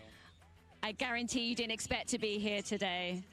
No, I didn't, but I absolutely believe in luck. Well, I heard from Mike that actually he pushed you to be here today, so the fact that you're here in top 16, you must be over the moon. Words cannot describe. And I'll tell you something, being here today, it feels like the old BDC. Amazing. It's sun, great track, great drivers. What more can you ask for? I have to say, it's a massive, impressive grid. And, you know, we'll say it again and again, the crowd makes such a massive difference. You know, the drivers are being more entertaining. They want the crowds to applaud. They want the attention. So I have to say, I'm looking forward to every battle from the 16th onwards. It's a show, and that's what it's all about. We're here to perform. So we're doing it for you guys. Great. Well, best of luck. Thank you, Michelle, and I'm here with Mr. Kevin Quinn, one of the most beautiful car S15s in the BDC. How are you finding this week, Kevin? Yeah, not too bad. I was having trouble this morning, but it's working a wee bit better now, thank God. Bet it's like a little greenhouse in there at the minute, isn't it? It's roasting. Obviously, you boys not really weathered, you're like used to this big sort of glowing thing in the sky. Yeah, it's normally just rain where we live. Well, you seem to run this quite well on some grip, so you must be used to the dry weather somewhere. I don't know where it's at. Awesome. Well, we're looking forward to seeing you out in the action. Thank you very much. Mr. John Smith, one of the easiest names to pronounce in the BDC, which obviously it does get a bit technical running down some of these names. How are you feeling? Yeah, not too bad. It's nice to be out. Nice big crowd, so yeah, happy. Lads have worked really hard. Well, that's it. I think the crowds are absolutely loving it this weekend. Beautiful weather, incredible driving. Come on, a round of applause for the drivers. Thank you very much and good luck this weekend, and we look forward to seeing you in the battles. Thank you. So, Dan, you managed to find some tyres. I know you were 100% not expecting to be here today. And to be honest, how modest you were last night and the panic to find tyres, it melted my heart. I thought, you know, you've done so well. You've drove amazingly all weekend, 100% deserved to be here. How do you feel?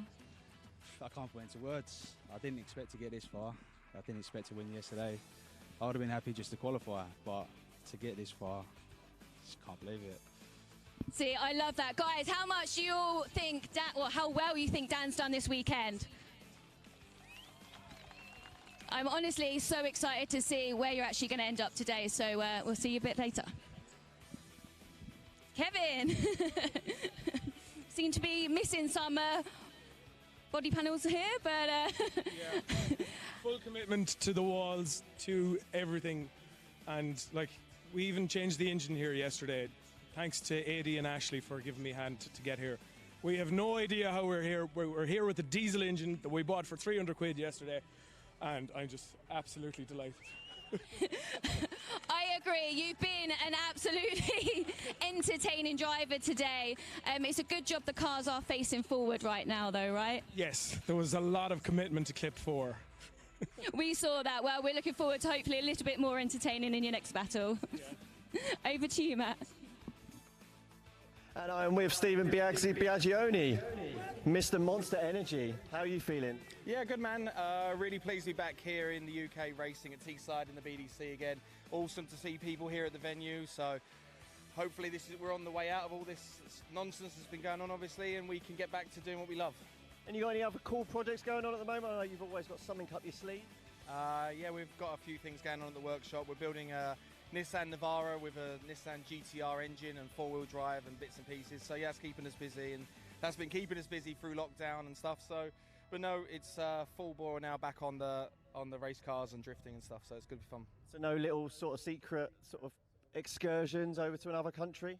Nothing planned at the moment. Just taking it one event at a time, and just happy to be back in the car. Awesome. Well, it's absolutely lovely to have you here. Thank you for being back at the BDC, and we look forward to seeing the battles. So we've got our last man on the grid, Mr. Ross Barr. This last run could have gone either way. As soon as I saw you two boys on the sheet, I was like, oh, this could be interesting. How was it for you? Absolutely crazy. Didn't expect to get through there, and hat off to Lucky, some driver, and delighted to be where we are.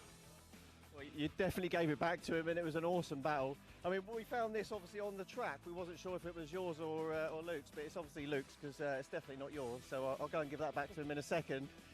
Any little words of wisdom for the rest of the drivers out there for you coming for them today? Not at all. No. You're coming for the fight though, I hope. I'll bring the best I can. Awesome. Well, that's all our top 16 drivers. Thank you to all for being here. Let's get back to the action. Give them a big round of applause.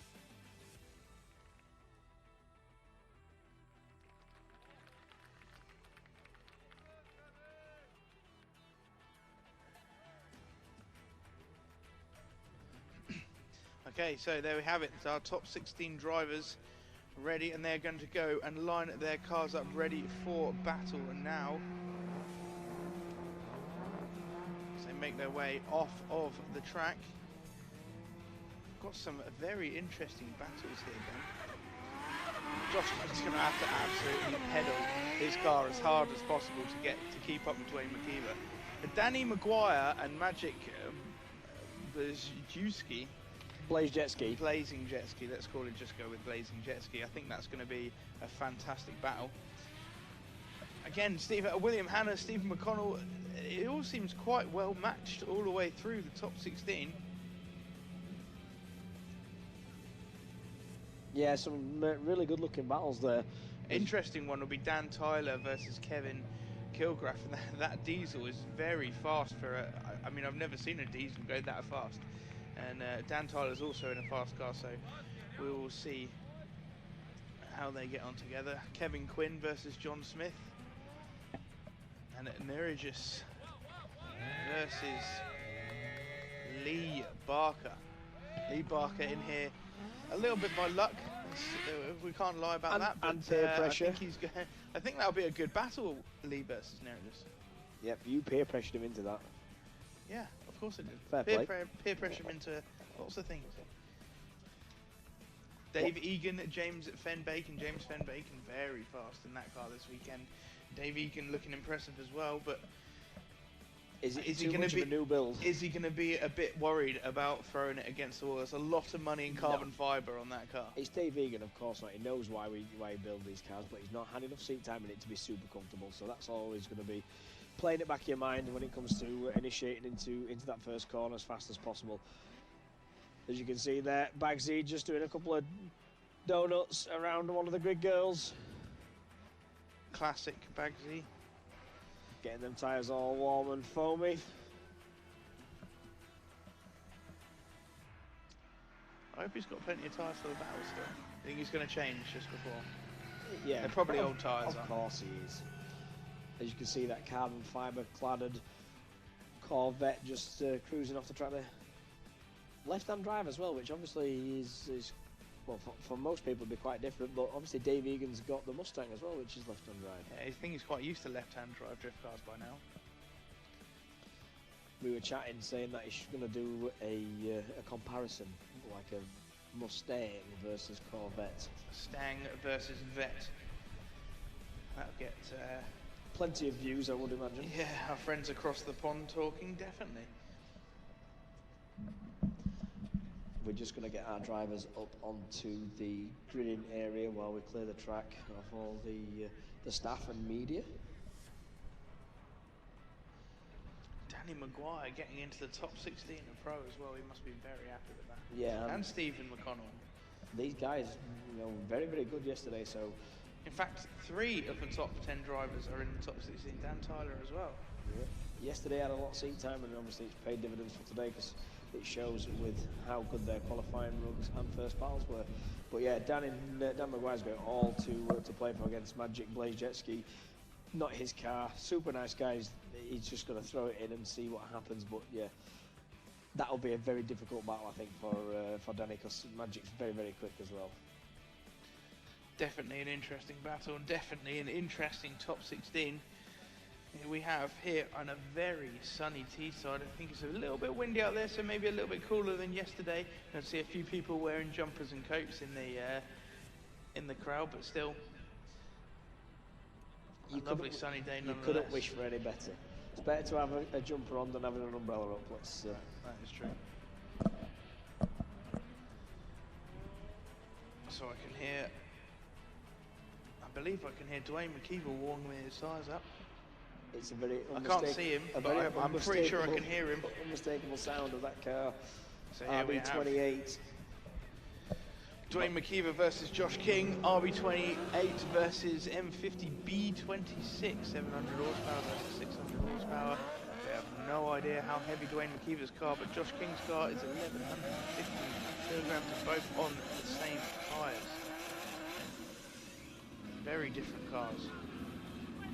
Yeah, to say that there's only, you know, on paper 100 horsepower difference between the two, the amount of speed that Dwayne McKeever can carry sideways in his is ridiculous.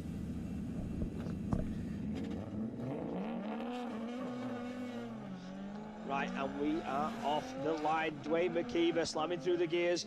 Josh staying on the back of him just to initiate. Weak initiation. Oh, McKeever there shutting it down. And Josh having nowhere to go and running into the back of him. Yeah, was that a big mistake from Dwayne McKeever? Josh King had absolutely nowhere to go. Now, obviously, Dwayne McKeever making it up around the rest of the track. But was that a huge mistake from Dwayne McKeever? Well, if you look at the power bar, it would suggest that the advantage is one to Josh King due to McKeever initiating. Looks like he backed out of that. Yeah, this is very confusing. Let's take a closer look here. Is it almost a shutdown from Dwayne McKeever? And Dwayne McKeever is straight through the centre of that track. As you say, Josh King had absolutely nowhere to go but the back end of Dwayne McKeever's car. Yeah, very strange thing to happen from Dwayne McKeever. Maybe they're still having problems. They were asking for an ECU earlier through the demo. Maybe they're having some electrical problems with that car and it shut down. Or a fuel cut or something like that. Maybe one of the safety parameters just coming into play. I think Dwayne McKeever's going to take a 5-minute rule, head off and go and check over whatever may have happened to that car. Yep, looks like they're just going to go and have a look at see what the issue was and what potentially caused that.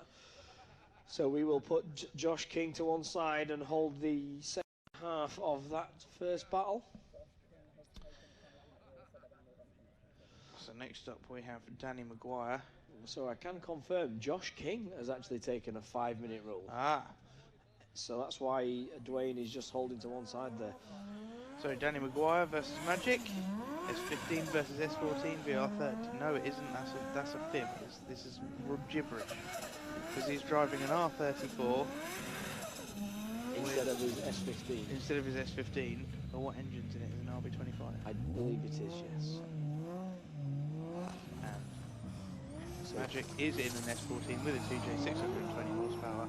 Zestino tyres. Danny McGuire, I imagine, will be using the same tyres on the Tri-Ace. Lots of people on the Tri-Ace this weekend.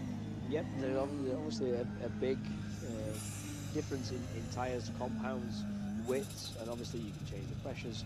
Yeah, different brands are out there as well. A lot of the drivers are complaining that, especially the Trias, they're all too grippy coming out of the second hairpin. So here we have Danny McGuire to lead, Magic to chase. They get the go-ahead from the start marshal, and off they go. Both fast drivers. Danny there Danny getting the McGuire. wheel spin out the door, seeing if he can pull away from Magic. Big initiation there from Danny McGuire. Magic on the bumper. Danny there just pulling away slightly into that first hairpin. Yeah, Danny McGuire now driving away from Magic. Magic just unable to keep up with the pace for the first half of the course, but makes a dive now onto the side of Danny McGuire. Magic is stuck to the back bumper of Danny McGuire as they come through the last corner. Can he climb up on the door through the bank? Just can't quite manage it. Gets lost a little bit in the smoke crossing the line. Yeah, Danny there putting a really solid lead run in, gave Magic opportunity. A little bit of separation as they came through the dogleg on this first corner down towards clip 4. Magic didn't really capitalise on that, Mike. He could have been a little bit closer, but I think he was quite far behind on the entry and then couldn't quite make it up just past clip 4. Made a dive between clip 5 and clip 6 on the last hairpin. Danny still managing to drive away a little bit here, and then Magic making it up very slightly on the end, but getting lost around the back, just in the wrong part of the track. So we flip him around, Magic to lead, Danny McGuire to chase. They get the okay from the start marshal and they're off the line. They come barreling down the straight, big entry from Magic, quite close to the wall as well. Danny McGuire, a little bit of separation between them two. Big angle put on by Magic, has to straighten in completely the wrong part of the track, really throws Danny McGuire off. Danny McGuire desperately trying to get himself resettled, but finds himself on the wrong side of the track again, cutting the track massively to make up contact with Magic. As Magic drives away around the outside of the track, can Danny McGuire climb up on him, makes a little bit of movement, but not too much. big error there from Magic coming down towards clip 4. You'll see here as they transition, a little bit of separation. Magic's on the inside of the circuit, and big angle, has to straighten up and reinitiate. Finds himself on the completely the wrong part of the track. Yep, misses clip 4 altogether on the inside of the circuit, which then obviously brings him out wide across that first hairpin. Whether the judges picked up on that, not sure, but we will see once we get these guys back up onto. Yeah, obviously that made it incredibly difficult for Danny McGuire to chase, and he found himself not able to have that proximity through the latter half of the run. And yes, the win goes to Danny McGuire, who progresses into the top 8. Yeah, I think we called it on that one, Mike. Obviously that massive error from Magic down onto clip 4, put all out of position, didn't give Danny opportunity due to having a poor lead run and taking the advantage and moving through into the top 8. So next up we have Stephen McConnell in that lovely PS13 and a very shiny R33 driven by William Hanna. This could be an interesting battle. They're both very, very fast. Yeah, well, McConnell having a lot more practice than Willie Hanna. Wow, look at that entry from Willie Hanna using all the track. But Steve McConnell was straight on the side of him. Really nice line here from William Hanna, giving Steve McConnell all the opportunity to climb up on his door as they come through, and he definitely does. And really nice transition from the lead driver as Steve McConnell cuts the track very slightly. Now Willie Hanna just driving away from Stephen McConnell there. Yeah, that was a very, very impressive rear initiation there for Stephen McConnell. Willie Hanna getting way out over the track. He just waits, as you can see there, and then as soon as he swings back across, boom, initiates, not giving him too much opportunity to pull away.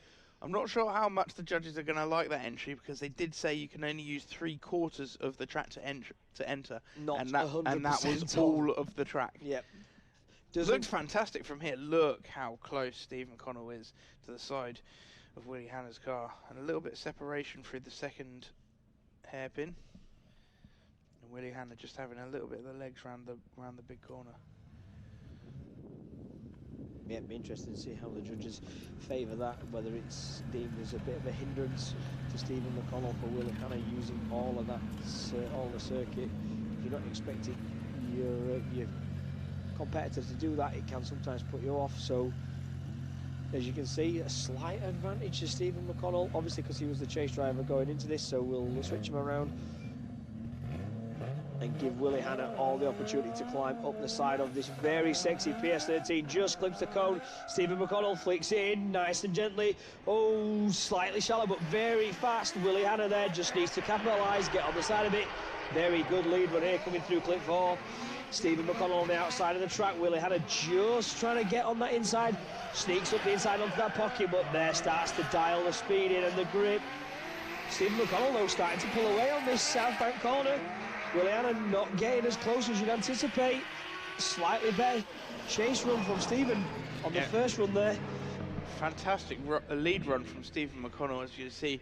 Quite a shallow entry, but it gives him loads of speed, and Willie Hanna really struggling to keep up through the first part of the track. Makes the dive, then coming in through clip 4. Stephen McConnell on a very wide line there, and Willie Hanna just taking advantage of that. They come round through the last hairpin. Willie Hanna finds himself behind Stephen McConnell, and I think that gives him a little bit of a disadvantage as McConnell drives away round South Bank. So the power bar shows a slight advantage for McConnell, but we need the judges to confirm.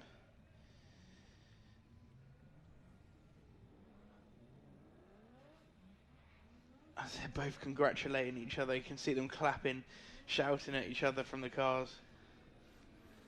Are they going to get out, give themselves a hug? Themselves a hug, or each other? Each other a hug. All right.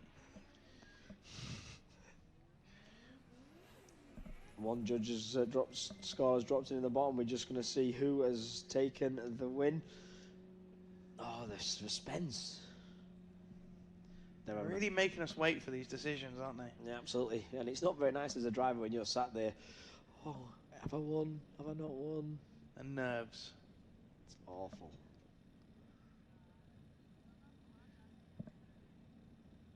Stephen McConnell has got a little bit of battle scar damage on the side of that car, a little tyre rub. Yeah, it's nowhere near as immaculate as it was at the start of the day. And there you have it, McConnell wins. Stephen McConnell is going to be over the moon with that. Yesterday's Pro 2 top 3 finisher, taking the win over Willie Hanna. And it will have come down to the proximity that he had over Willie coming into that hairpin, but also the big swing flick entry from Willie Hanna not giving the advantage. That is right. So the second battle coming up for Dwayne McKeever. Dwayne McKeever having to shut off on initiation, giving the advantage to Josh King. Josh just pulling a 5-minute rule to go back in. Not sure why he needed that. Obviously, maybe just checking out. Has quite a big impact on the front of his car, so maybe just checking all the steering. But a big advantage to Josh King at the minute. So could we see a real upset so early on? This is almost a done deal, but is it? This is Dwayne's to lose, I'm afraid. If he can force Josh into an error, if Josh falls off the track, stranger things have happened. Yeah, so Josh King just needs to nail that lead line and hope that it's enough to keep Dwayne McKeever at bay. Dwayne McKeever might have another problem. Right, we are ready to go. Let's see how much of an upset can Josh King upset Dwayne McKeever as he come flying into this. Nice flick entry, Dwayne straight on the inside. Impact on the side of Josh King. Josh King didn't seem to make a mistake there. That looked like Dwayne McKeever came into a little bit too aggressively. On the same part of the track, Josh King on a nice lead line here, but cutting the track massively now. A big mistake from Josh King and Dwayne McKeever. A little bit of separation between the two cars. Dwayne McKeever giving him a little bit of space to manoeuvre as they come across the line. It's a very scrappy run. It was, but I think that if you see the initiation, very good. Dwayne comes in very quick, tries to force Josh's hand, maybe just gives him a bit of a nudge, lets him know he's there, and that didn't work out. Josh just kept his foot in, maintained the drift. Was scrappy, but not enough to overturn that initial error on the first run. I think this is going to... I'm certain that was a mistake from Dwayne McKeever. Yeah, absolutely. A very rare mistake from Dwayne McKeever, but as you can see, he is in fact human. And he was on the back foot going into this because he knew he'd got the big error. I think this is going to be a win to Josh King, as you can see. Yep, and it is official. Yep, Josh King takes the win and beats Dwayne McKeever to go through into the top 8. Wow, what a feeling that must be. Yep. the two... Look at that, he knows, he's very happy with that. Yeah, the two drivers who you would have put strong money on to be on the podium, Aramis Vasquelis and Dwayne McKeever, out in top 32 and top 16. This is a real shake-up to the start of the championship. Going on? We've got no Ollie Evans at this round as well. This is shaping up to be an absolute nail-bite in top 8 into top 4 final. So right, here we are. James Fenn-Bacon in the BMW on the left-hand side, 2JZ. Dave Egan in this LS-powered Corvette, left-hand drive, carbon fibre. Has Dave Egan got what it takes to be? I don't know. Is he James comfortable enough? Fenn-Bacon is very fast this weekend, very fast. So a big bit of wheel spin as Dave Egan leads the line. A glorious looking car, taking the bonnet off, obviously getting a bit hot. James Fenn-Bacon not giving him an inch to move as they come through nearly contact. As James Fenn-Bacon far too fast into the first corner, but then David Egan making massive mistakes, dropping wheels. James Fenn-Bacon, no idea what's going on. He's going to make the transition, try and dive on the rear quarter, but makes another mistake. Drops off of the track, James Fenn-Bacon off the track, and David Egan just driving round South Bank there. Wow. Another very scrappy run. Very, very scrappy indeed. This initiation looks quite weak from Dave. Does he slow up a little bit? Is he? The wheels are spinning there. James comes in. He is too far over on clip 2, but is it enough? Yeah, Dave there just dropping 2 wheels off, but James comes in very fast behind. But then this is a big error. Dave just collects it up, continues to drift, but James initiates and then runs really wide here as Dave Egan comes out of the way, and that's 3 wheels off that and a straighten. So whether that's a big advantage to Dave Egan, I'm not sure.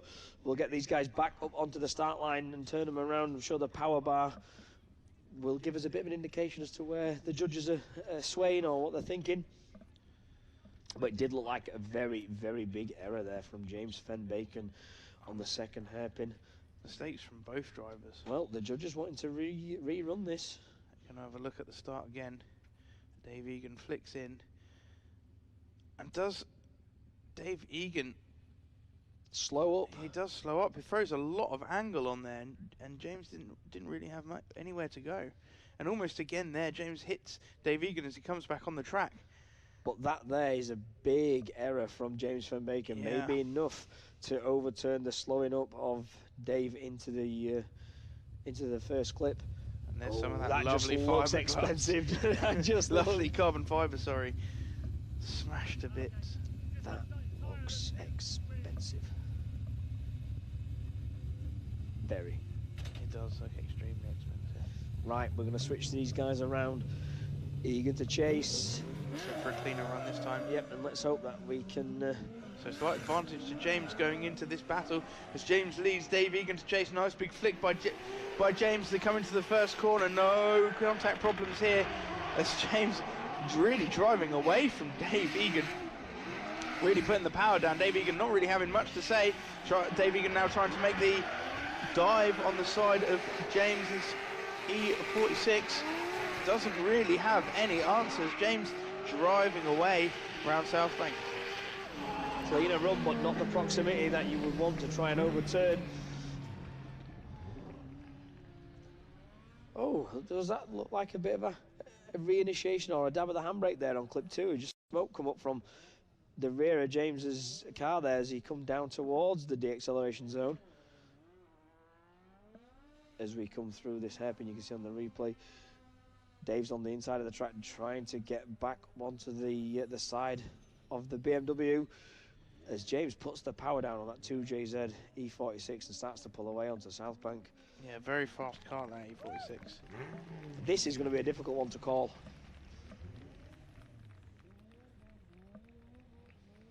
As we wait for the judges' scores to drop in at the bottom of the screen. Yeah, and the winner is James Fenn-Bacon taking the win over Dave Egan. I'm going to suggest we throw it back to the judges for this one. Yeah, let's see what the judges have to say. Right, guys, may seem like a tough one. On Dave's lead, he over-angled after clip 1 and slowed where he should have been on full throttle. That caused an error for the chase. And then when he comes past 4, Dave drops 2 wheels, which again creates a hard opportunity for the chase. And then as they pass 5, Dave does drop a wheel at 6 and leads Fenn-off. So we have that run as a 6-4 advantage to Fenn-Bacon. And then when we switch them round, it just wasn't enough to overturn that. So there you have it, Dave Egan making far too many mistakes in his lead run. So up next we have Nerijus and Lee Barker. Both these drivers very fast. Let's see if Lee Barker can keep it together. Nerijus in a borrowed car as well, but looking like it's his own. Big fast initiation there. Slightly shallow, but gives Lee all the opportunity to get Lee on. Barker straight on the Nerijus. They come around with a massive mistake from Lee Barker.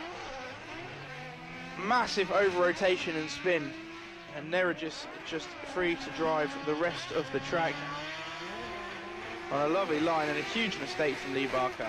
Yeah, looks like he came in quite quick, tried to transition early, and then it just snapped around, caused him to drop off the track. He's not going to be happy with that. Oh, he's going to be a little, angry man he's in a there. very, very angry man. Like a coiled spring. Wait for it. Lovely dive, but he just seems to snap back on that transition far too fast. And early as well. Yeah, and finds himself in the wrong position. In the wrong position on the track. I'm not sure that was caused by Nerijus. I think that was a reasonable line. I think maybe Lee a little bit too aggressive.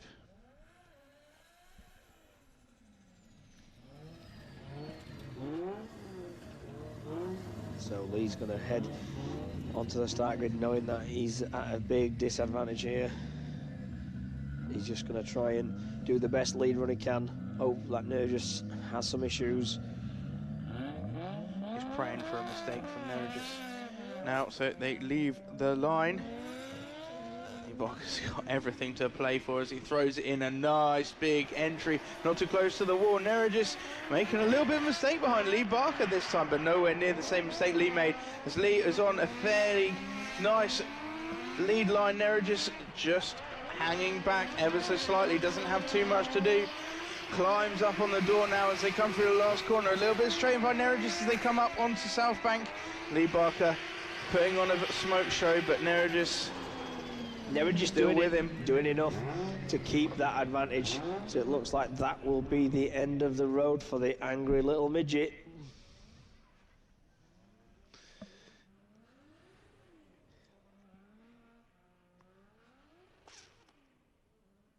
Yeah, as you see, Nerijus almost on the so close to the side of Lee Barker's car through the centre of the track. He's on a good line, but it definitely not enough to overturn the massive mistake on his chase run.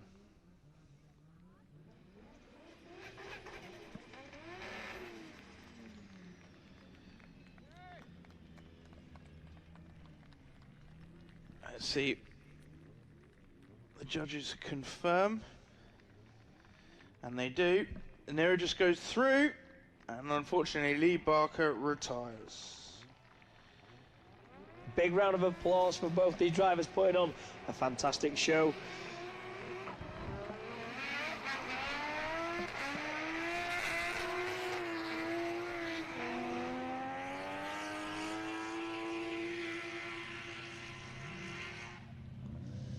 Well, here we have Kevin Quinn on the line up against John Smith. 750 horsepower versus 420, was that? Yes, that was correct. This is going to be interesting because obviously when you've got more power you can pull away out the front, but obviously Kevin needs to play it smart when he chases John Smith in to not run into him. But John Smith is quite fast, and that's not a slow car, that MX-5. And let's see what happens. Kevin Quinn wheel spins off the line, heads towards the entry, a lovely wild flick, but a little way off the door. John Smith now trying to close up the gap, but a big error there from Kevin Quinn. Sounded like he missed the gear or something there, which John nearly ran into the back of him. Kevin Quinn reinitiated and then got out the way, fortunately. But yes, looks like there was some kind of error towards clip 2 from Kevin Quinn.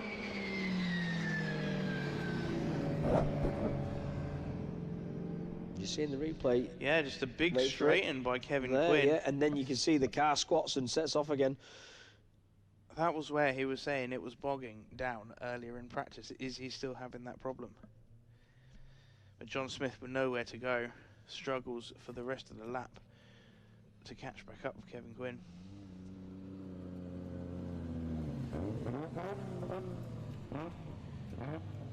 We'll turn it around. John Smith now to lead, Kevin Quinn to chase.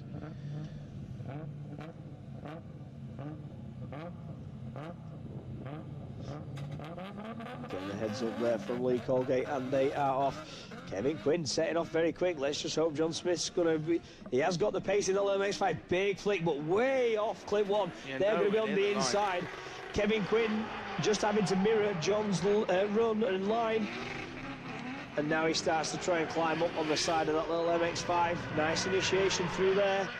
A little bit more proximity, but a big error, though, from John on his first initiation. Now is the time. Well, that MX5 starting to pull away from Kevin Quinn.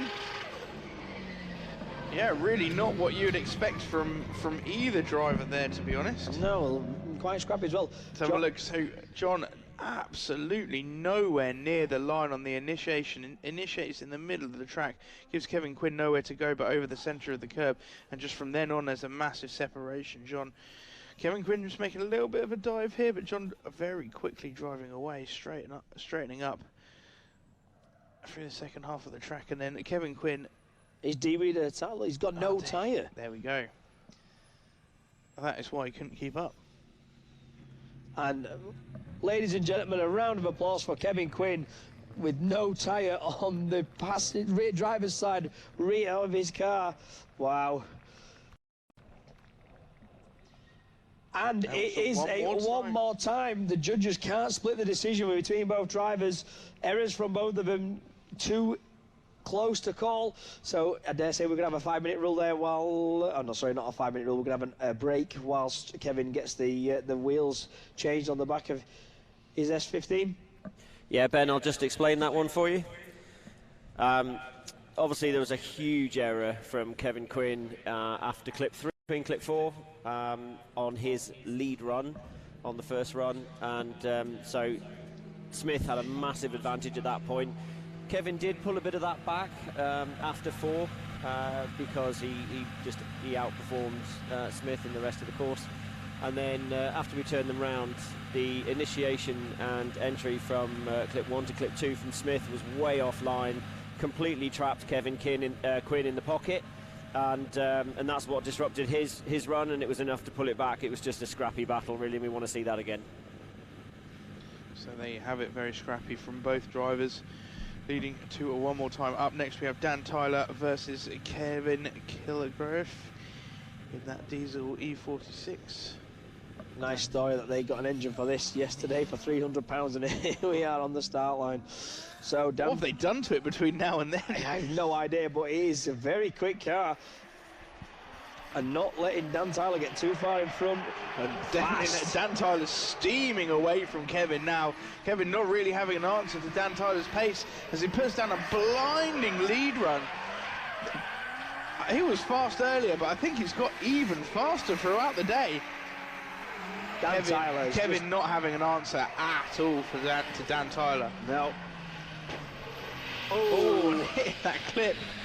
The Slide Motorsport clip taking a big impact there, but look at this. So fast from Dan, just bouncing up over that curb. But yeah, Kevin's on the outside there, nearly pushed himself offline and off track, but Dan Tyler very, very quick through this centre section. Yeah, Dan Tyler really driving away. And you can see exactly why he was the first place winner yesterday in Pro 2. Can he keep it together though behind the slower car from Kevin? He battled his way up through the Pro 2 grid yesterday, so you'd like to think he's got the experience to be able to match the speed of Kevin's diesel BMW. Look at the back end on that thing, absolutely squashed. So advantage to Dan Tyler, as we can see by the power bar.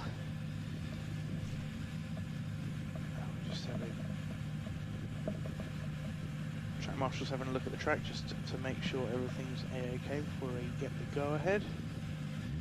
Here we go. And we are out of here.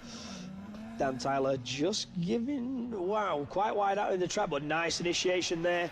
Dan's now got to start reeling him in. Don't let that diesel get too far out in front, but very scrappy there from Dan Tyler at the back. Quite straight, but now starts to get up on the back of this BMW. Kevin is slightly out of position, but Dan now starting to get back onto the quarter panel. Can he start to bring the fight and get on the inside? Very weird. Scrappy and weird line from Dan Tyler there. Kevin opening the door up for him, and Dan Tyler not really taking it. It's a very wide entry as well from Dan Tyler as he comes into there. Kind of cuts the track and drives straight, handbrakes, and has to reinitiate. Behind Kevin, just trying to work out what is going on with both of these cars here. As you can see there, yeah, there's quite a few errors from both drivers making quite a lot of errors. I think the proximity from Dan Tyler will overthrow those, but still a big mistake with a massive handbrake drag and reinitiation into clip 4. Yeah, so as you can see, it's a slight advantage. Yeah, so Dan Tyler takes the win over Kevin. There was a slight advantage due to the proximity, but both drivers having multiple errors there. I'm sure Kevin's going to be more than happy to have got the £300 diesel engined BMW. This far through round 1 of the British Drift Championship, definitely, yeah. So next up we have Steve Biagioni versus Ross Barr.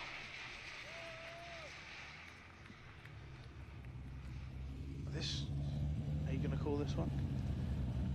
Ross is very fast. If obviously Bagsy's a very consistent driver, he's going to give him all opportunity with a good lead line.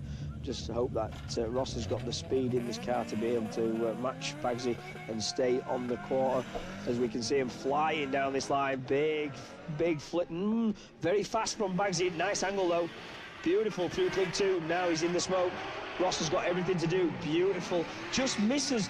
Clip 4 there from Bagsy, quite shallow, and shallow again on 5, but Ross Barr caught in the smoke. Bagsy's trying to get away, and is he going to start to pull legs on Ross Barr? And he does, pulling away, and Ross has got no answer for Bagsy's car, and a big separation towards the end. A very scrappy drive from both drivers. Yep. Bagsy was not on a fantastic line.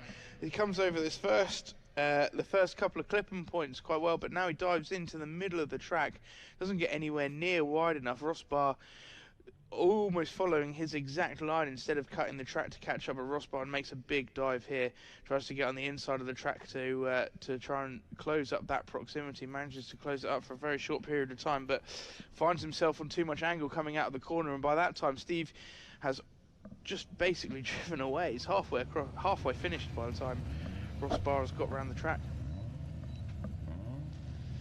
This is Bagsy's to throw away if he's not too careful. As you can see, a slight advantage there on the power bar, and that's due to him pulling away with separation. So let's see if Ross Barr can pull that back and gain the advantage for himself as we are off, and Ross Barr flying down through the gears now. Bagsy just off to one side, just going to initiate into the pocket, and he does. Nice there. Ross was quite shallow on that first corner. Bagsy just going to start reeling him in. Again, Ross missing clip 4, but now Bagsy's on that quarter panel. Nice initiation there, transfer up the inside. And Bagsy just starting to bring the fight now. He's on the inside. Ross there with a little bit of another initiation. Very scrappy. A bit of a falter there and a big clutch kick to get it going again. So Steve Biagioni did very well to keep it close behind him at that point. Let's have a look as they come in through clip 4. Ross Barr off of clip 4, but very wide into clip 5. Bagsy doing a brilliant job to keep it nice and tight behind him. Initiation, very close initiation, almost contact there. That's Bagsy just on the rear quarter. Was there a little nudge there as they came through? Second hairpin? I think this is going to be advantage Bagsy. Yeah. Which will take the win. I think that'd be fairly unanimous. Yep. And the winner is Steve Biagioni, going through to the Funk Motorsport Grade 8.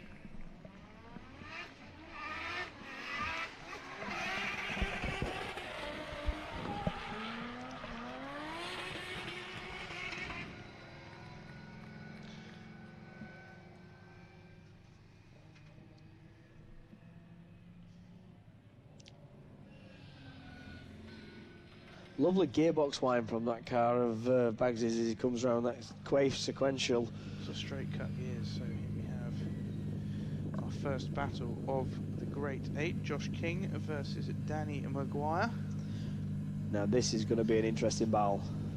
Both of these guys have been throwing it in and equally as quick as each other, so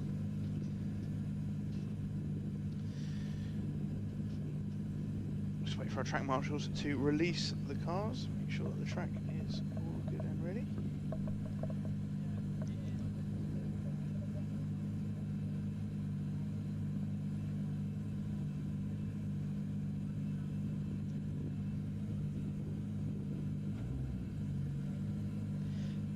Josh King just opened his door, letting a bit of heat out. It's a very... Yeah, so what is that I on was the just back say, of Josh King's it looks car? like a plough.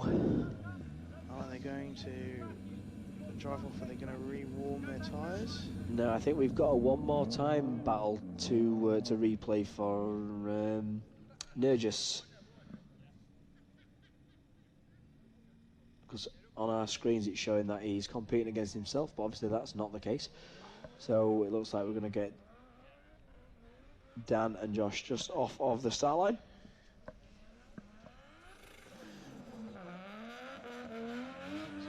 Kevin Quinn. Yes, it's a one more time from Kevin Quinn after DB'ing a tyre against John Smith. And the winner of that will battle Nerijus in the skyline. So we've not moved on to the top 8 yet. We're just going to round off this last one more time from our top 16 battles. So Kevin Quinn, tyres back on the rims as he leads out John Smith. Very fast big entry from Kevin Quinn, and John Smith is sticking with him really well as Kevin Quinn comes in, fires it into clip 4 around the first hairpin. John Smith keeping a really quite close proximity to Kevin Quinn. Kevin Quinn producing a lot of smoke, but John Smith possibly getting lost a little bit in it now as they come through the last corner on South Bank. Yeah, John Smith falling back, just not having quite the pace to keep up with Kevin Quinn around the last corner. Yeah, Kevin there doing a very good job on that lead run, but fair play to John Smith as well, not letting him get too far away, apart from on that last corner.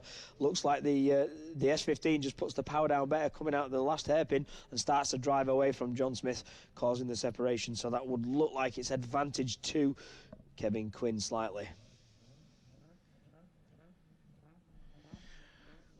Let's get the power bar up and see what the judges are thinking.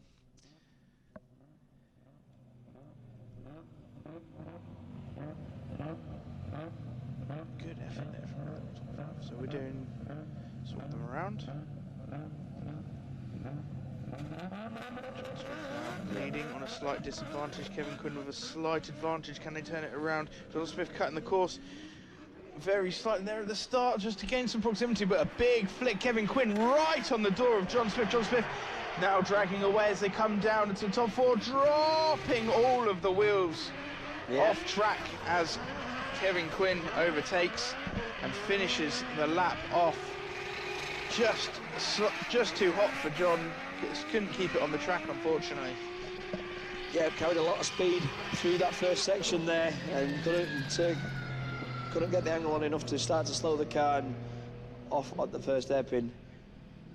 Great initiation here from Kevin Quinn, and then just as they flick it back through the second clipping point, John's very, very fast, can't get the speed off and just slides off track here, and then it almost looked like he was going to make it for a second, just drop a wheel, but as soon as he drops that one wheel, I guess the chassis is so short, it just dragged the rest of them off, and that was it.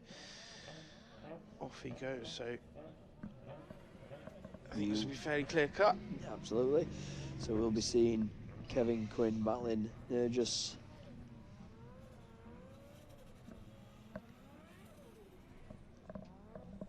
And the win goes to Kevin Quinn, who progresses into the Great 8.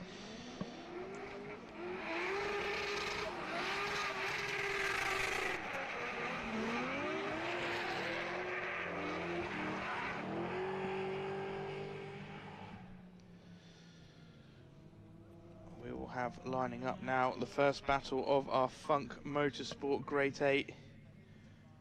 Danny McGuire and Josh King. Yeah, this is going to be an interesting battle. Like I said earlier, both these guys hungry for it and in very fast cars as well. Danny using his spare car, this S15 broken. Yeah, we were saying that looks like a fuel tank. There, yeah, there'll be a fuel cell behind that big white plough. So off the line, Danny McGuire puts his foot down. Josh King close behind him on initiation though. Nice entry by Danny McGuire, but not too close to the wall. Josh King, a little bit of separation now as they come in through cliffs of four, but makes a huge dive on the side of Danny McGuire as well. I didn't think he was going to hold on to that, but he did fantastically. Danny McGuire cutting the track slightly, but Josh King right on his rear quarter, keeping up with him as they come round South Bank, the final corner. Can Josh King creep up on the door? He does make another move as they cross the line. Yeah, good initiation here. Josh gets on the quarter, doesn't let Danny get too far out in front, but then as they transition and come down to clip 4, Josh puts all the angle on here and just runs that wall. Yeah, absolutely fantastic. This is to get that close to Danny McGuire. Danny McGuire is off of clip 4 by miles. Yeah, if Danny had been in the right position, they'd have been door on door coming into that corner, and exactly. that would have been it. Yeah, Josh King, fantastic driving by Josh King there. So we'll turn him around. Josh King to lead now. Danny McGuire needs to do the chase run of his life if he wants to progress here, because he is in a disadvantage. Josh King hitting the cone as he comes out, just desperately trying to get away from Danny McGuire, and he is going very well, but Danny McGuire a little bit of separation now as they come through into clip 4. Danny McGuire nearly dropped. A big massive error and a wheel drop. Is that going to be enough? Straighten there and had to reinitiate and get back on the power. That's give Danny opportunity, but now Josh is starting to pull away on this final corner. Big gap there, but is that caused from that initial error that Josh made coming out of the first hairpin towards clip 5? Yeah, some big mistakes made there by Josh King. Yeah, Danny's it's all fast. looking very good up until this point here. And Josh King just seems to straighten up. He comes around into the corner, lovely. Nice deep into 4, nice and wide, but then seems to straighten up and has to reinitiates and over-rotates. Drops the wheel tyre off. Yeah. And Danny McGuire is a bit confused as to what he's going to do next and backs off a little bit. Is that going to be enough to overturn the errors on the first one? I think looks like it is. The power bar looks like it's in Danny McGuire's favour. And if it is, I dare say it's going to be very minimal in terms of points. And there you go. Danny McGuire takes the win. Due to the error there from Josh King. Yeah, hugs and smiles all around with these guys. Josh knows that error there was enough to award the advantage to Danny McGuire, and Danny McGuire up into the top 4. He has made it quite a way, hasn't he, so far?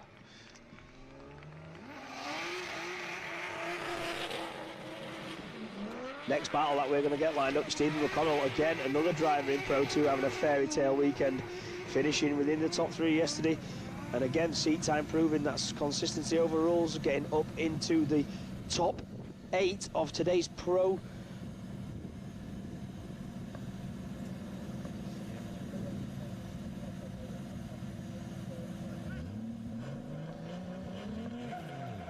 So James, Fenn-Bacon, Stephen McConnell to lead. James is very fast behind him, but a very weak entry from Stephen McConnell. James caught a little bit off guard there. Left napping as Stephen McConnell now drives away from James Fenn-Bacon. Oh, and his tyres. I can hear that come off of. I can hear a debeaded. Yeah, so James. It looks like James has debeaded the tyre, and he's still drifting with no tyre on the rim because I can hear the alloy scraping. How many did he lose? 1 tyre or 2? Was that his bumper? His bumper and a tyre. Where did he debead the tyre? Was it there? on the initiation. Yeah, look, it's debeaded there. You can just see the tyre folding over as he comes around this corner, and he obviously realises he has no grip. And then there's the tyre just rolling off. So it looks like as the car's loaded coming into that first corner with very little pressures in the tyre, you can see there was a white line on the floor, wasn't there, Mike? As it looked like the edge of the rim was rubbing on the floor. So I guess we're going to have a 5-minute rule now, so James can put another wheel on. Imagine that wheel is not affected either. George is just wanting to have another little replay. Very weak entry by Stephen McConnell here, but James, he squats down. I don't think we quite saw the tidy beat of that replay. Very happy McConnell there. Yep, loving this weekend. Sat in this, said it was the best purchase he'd got, buying this new car. And he's gelled very well with it as well. Yeah, very quickly. Yep, going from that BMW chassis into this.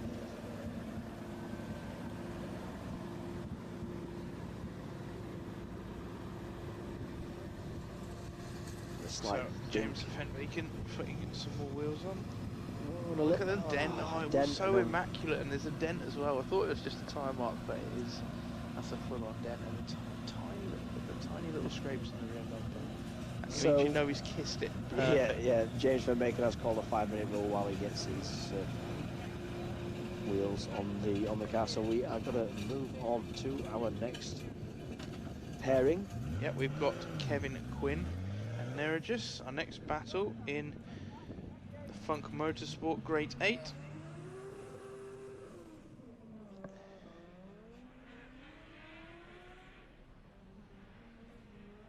can hear Kevin Quinn warming his tyres up.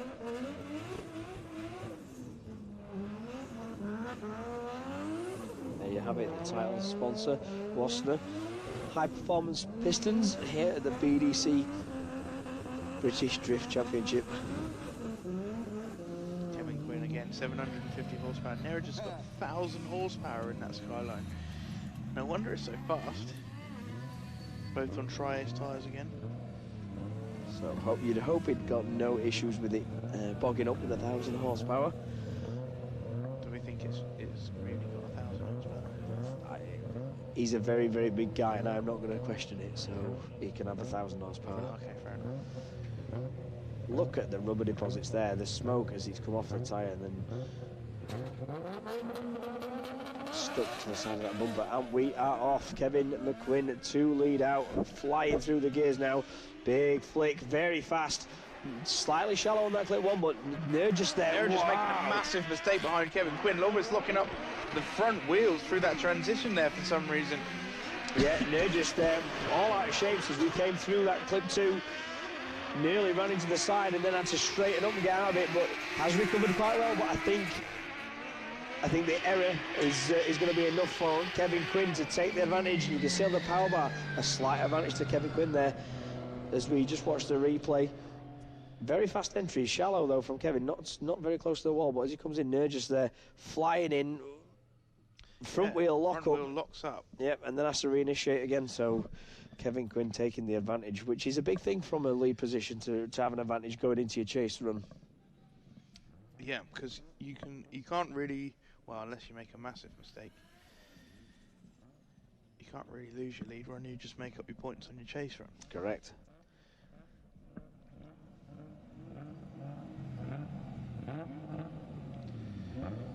I'm sure the spotters will have been on the radio telling Kevin that he's got a slight advantage over Nerijus, relaying that information back so then he knows just to hold back a little bit but not give Nerijus too much of a jump start on the line, because you know if he starts to pull away he's going to struggle to catch back up and claim proximity.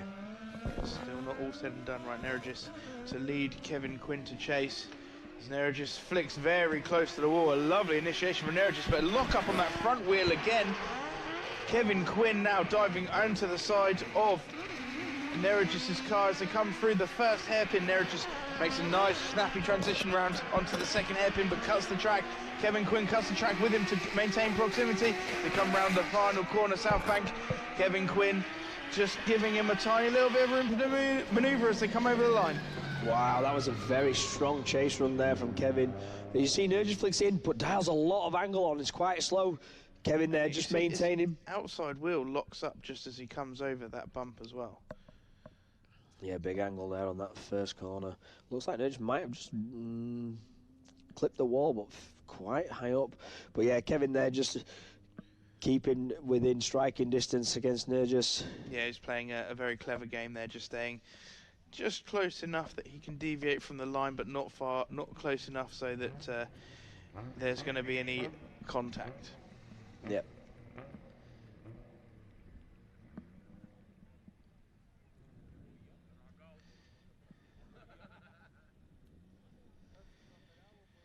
So our power bar showing an advantage to Kevin Quinn. And we have the judges confirm, and they do. Kevin Quinn goes through to the top 4. And unfortunately, that's the end of the day for Nerijus. Yeah, he's battled well in that borrowed car as well. It's not his. And fair play to both these drivers, putting on a show for the crowd here at Teesside, and Kevin Quinn progresses up into the top 4.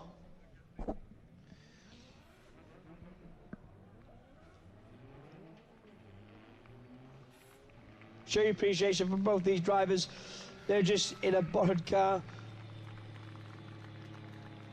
Gelled with that quite nicely as well. Yeah, got all the way through into the top 8. That's no small feat. And here we have the second half of the previous battle. Steve McConnell versus James Fenn-Bacon. James Fenn-Bacon DV'd the tyre. New tyres on now. Can Steve McConnell keep up with the pace of Bacon? Wow, Bacon massive flick in. Steve McConnell though, still quite close as they initiate. Starts to be a bit of a gap. Can Steve McConnell make a jump onto the side of Bacon's car? Very snappy transition from James Fenn-Bacon. Stephen McConnell struggling there to get back on the side of him as he's left a little bit. Stephen McConnell doesn't need to do too much though, because he knows he's got the advantage. Just needs to stay close enough without making too many errors, and he will get the advantage as the chase driver. As you can see, both drivers there coming down into the clip 4 zone. Not too far away, but like you said, Mike, he's not getting right up on this side of the car, but he got the advantage from the first run due to James Fenn-Bacon losing that tyre. Yeah, James Fenn-Bacon on quite a nice lead line there, though. This would be another... a lot of opportunity to jump off that side. Yeah, another fairy tale weekend for Pro 2 driver Stephen McConnell if he progresses up into top 4.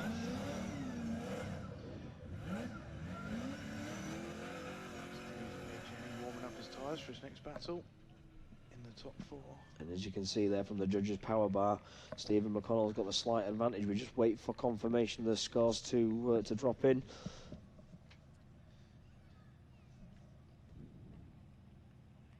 A lot of camaraderie among these drivers, everybody. You can see they're all hugs and smiles, but as much as they're fierce competitors on the track. Yep, and we can confirm Stephen McConnell takes the win and progresses up into the top 4.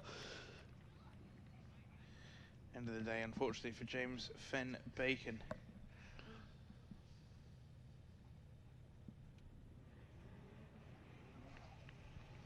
So this is the last battle of the Funk Motorsport Grade 8.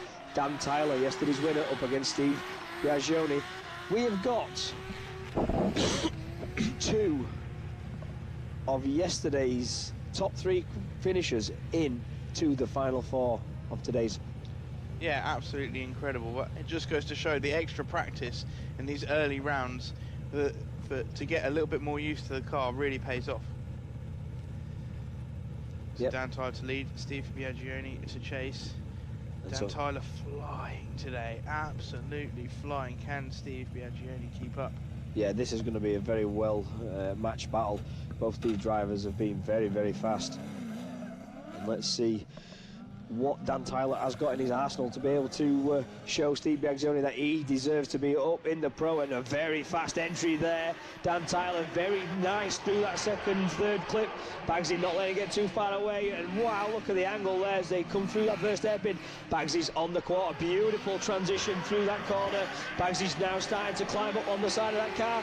Great lead run there from Dan Tyler, giving Steve all the opportunity. And look at the proximity there. Steve rubbing the wheel just against that. Absolutely fantastic. See, that's the kind of battle that we want to see. Dan Tyler, a lovely lead run there, just giving Bagsy all the opportunity to get on the side of him, and he makes full use of that opening door. We see the initiation, and they come down into clip 4. Bagsy in the middle of the track, but he's allowed to be there because he is within close enough proximity. They come around the second half of the track. Bagsy, look at the smoke that's coming off of Bagsy tyres, peeling those tyres, keep up with Dan Tyler. Dan Tyler on a lovely lead run. So we swap him around. Bagsy to lead, Dan Tyler to chase. Let's see if Dan Tyler can get a little bit more proximity and swing the balance. What an entry there from Bagsy. Flicks it in nice. Dan Tyler's still got the speed in that car to catch, but can he start to reel Bagsy in as we come round through Doesn't clip really 5? seem to have much of an answer. Bagsy on a very sharp flick. Transition there, and Dan Tyler not being able to keep up the pace. Steve Biagioni puts all of the power down, just drives away from Dan Tyler through the end of the track. Yeah, I think that's pretty clear cut there from a judging position. Steve flicks it in. Yeah, nice entry from Bagsy there. Gave Dan the opportunity, and Dan's not too far off at that point, but it's here where the gap starts to increase as Bagsy just... I think Dan cuts the corner quite a lot and then finds himself on the outside just here and unable to transition in time to make up the gap. He's cutting the course quite a lot. Bagsy just, by the time he's here, he's the got writing's the power on the down wall. and he is gone.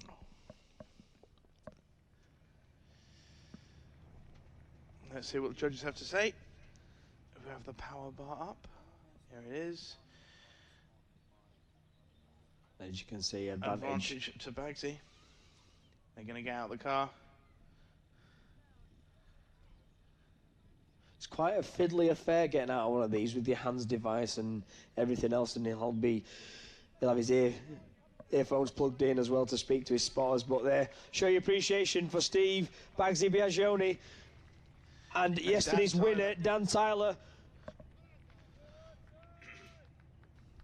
As we wait for the judge's decision to drop in, and we can confirm Steve Bagsy Biagioni takes the win over Dan Tyler, progressing up into the top 4. Wow, what a pair of battles we are going to have coming up. We are going to get 2 of yesterday's top 3 finishers in Pro 2. Now in the top 4. In the top 4 of Pro. Pro. Yep. And what a pairing. We have got Danny McGuire versus Stephen McConnell and Steve Bagsy Biagioni against Kevin Quinn. That is going to be an impressive battle. Yeah. But and equally, we're missing some of the biggest names that we thought were going to be up there. Right, so while the top 4 drivers get prepped, we are going to go across to a quick ad break, and we'll see you very shortly for the UK BDC top 4.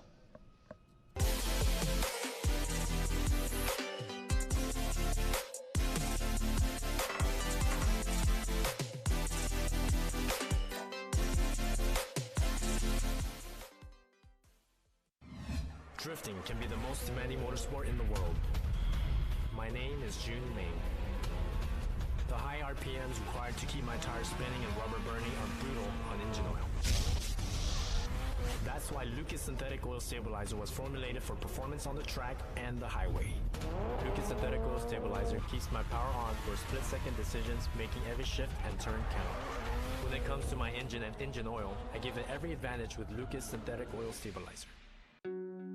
We are Funk Motorsport, your heat management specialists. Based in the UK, we strive for perfection, developing thermal products trusted by professional race teams and drivers worldwide. Performance, protection, reliability.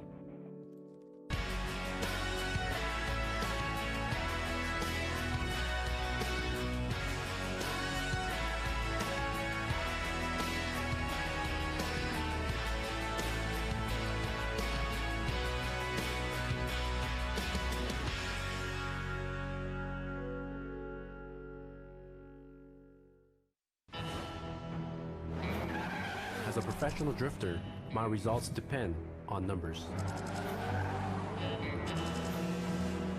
And making all this add up is one product, Lucas Octane Booster. It delivers 3 times the boost and promotes a clean fuel burn that keeps my tires smoking through every turn, which even off the racetrack can be difficult not to do. Depend on Lucas Octane Booster.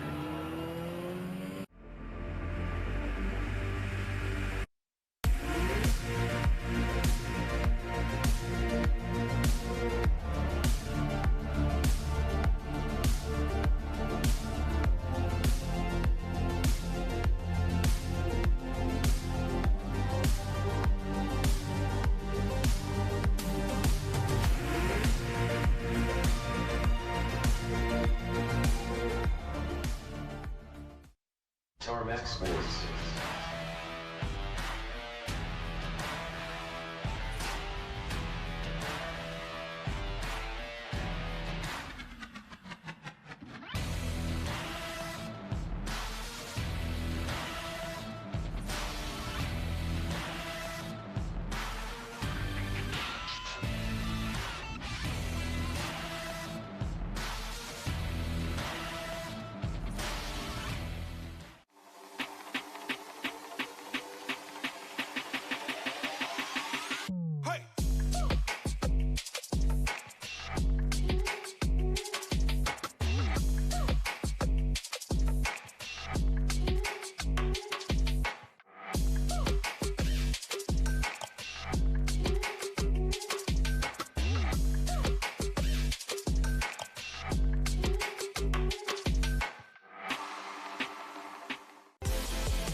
Hello and welcome back to the top 4, the final 4 at the Vosna British Drift Championship, round 1. And this is our top 4, Danny McGuire versus Steve McConnell and Steve Biagioni versus Kevin Quinn.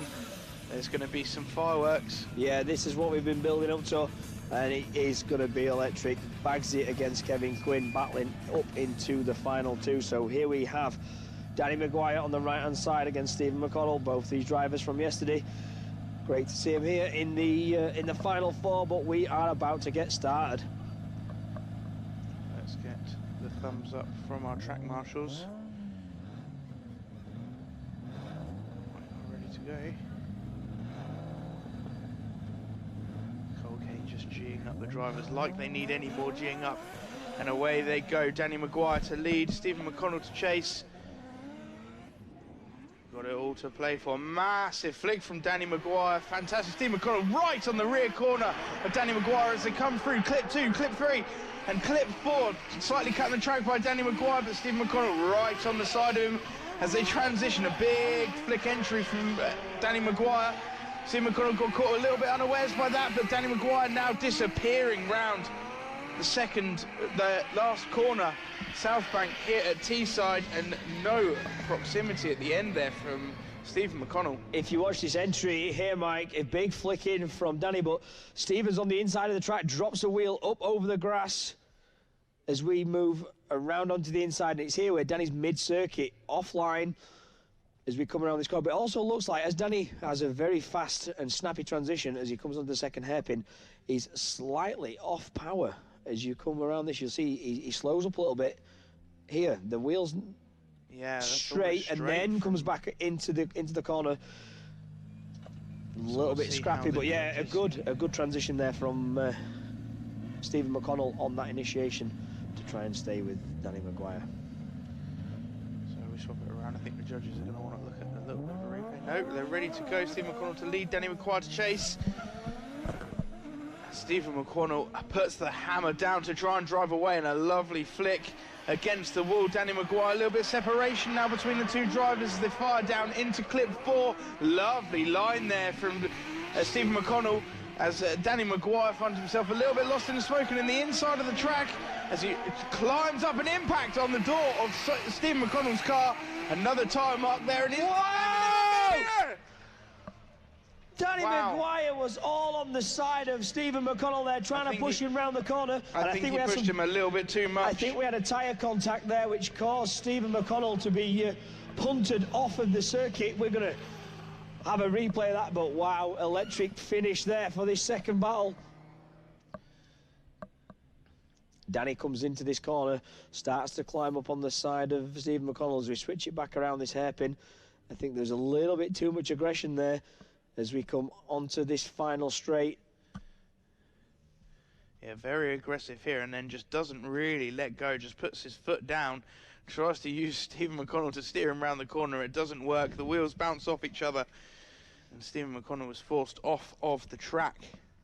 Yeah, I think that's pretty clear cut there, that Stephen McConnell was pushed off circuit by Danny McGuire. Danny there trying to bring the fight to Stephen, and that very sexy PS is now a very dented PS. Just a little bit too aggressive there. And I think Danny knows. Yeah, you can see with the power bar that the advantage is towards Stephen McConnell. Look at it. Oh, Danny's like, yeah, I've made a bit of a mess aside of this car. Stephen McConnell's like, yeah. Smiles Still all big around. Hugs. Yeah, but well, you dare not. He's done it. Oh, he's just seen the damage. He's like, oh no, mate. It's a new car. What are you doing to me? McConnell takes the win. Yeah, Stephen McConnell takes the win. Danny McGuire needs to get his car ready for the third, fourth battle as Stephen McConnell makes it into the final.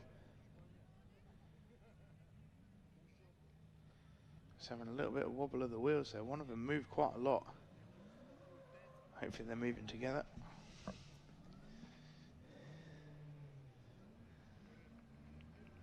So up next we have our second battle in the final four, Steve Biagioni versus Kevin Quinn. This is going to be... Yeah, this is going to be fireworks. Fast. Very fast. Lots of smoke. Bagsy bringing the fight this weekend as well. When him and the car are gelling and everything works, he is a force to be reckoned with. So I think it's when the car works. Yep.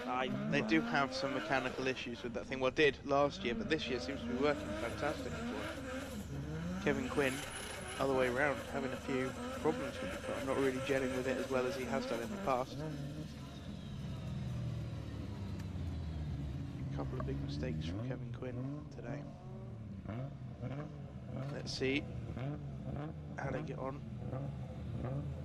Steve on the right hand side to lead out, Kevin Quinn on the left. And we are off. Bagsy there screaming from the line through the chicane. Can he start to pull away? Nice entry there, slightly shallow, but oh, Kevin Quinn is right on the back of Steve Bagsy Biagioni, not wanting to get away, just loses a little bit there. Bagsy's right on the outside of that first hairpin. A nice transition, wow, but Kevin Quinn trying to straightening, dive up the inside. As Steve Biagioni foot flat to the floor, Kevin Quinn there trying to make a last-ditch attempt to get on the side of Bagsy's car. Wow. Wow, that was a indeed. close battle, but a sketchy transition there in the middle from Kevin Quinn. But let's have another closer look. He's on him right from the very start. Kevin Quinn not giving Bagsy an inch.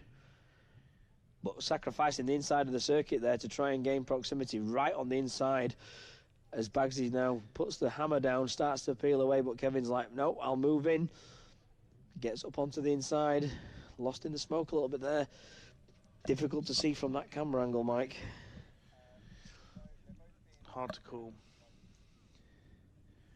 We don't have a power bar. The power bar's not there to tell us what's going on. No, I'm sure it'll appear once we get the driver's grid back up onto that start line. I think it's going to be very mid-mid. I think it's going to be in the middle. Yeah, I think it might just be. Bagsy's back up I think to a little bit. I think Bagsy might have a slight advantage going into this. But there's no Kevin Quinn.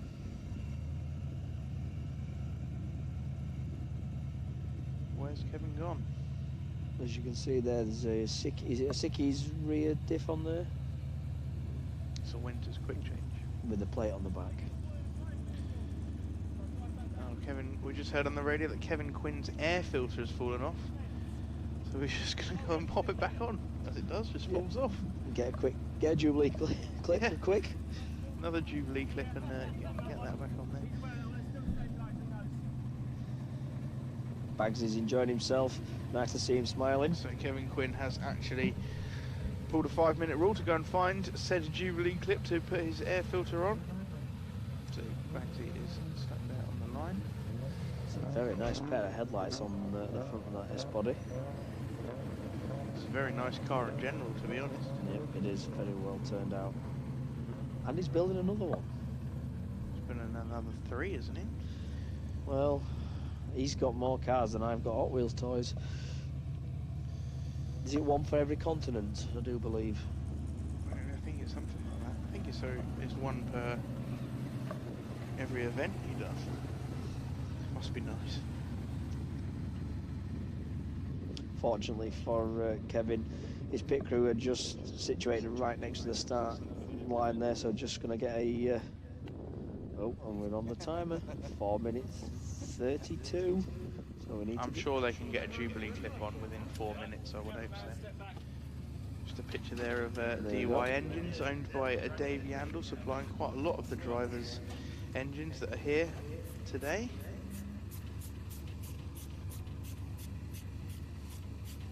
Yep. You see Joe Doyle there, the big man himself with the farmer tan.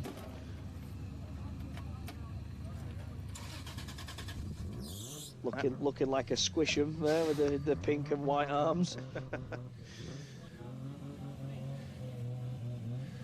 Still very shiny, that guy. Hasn't made any contact. Normally he has at least one big accident, but I don't think he has today yet.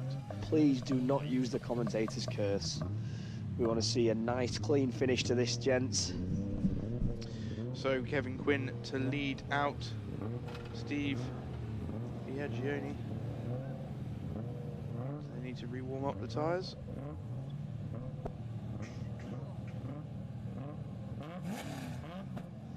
I dare say there's plenty of heat already into this track.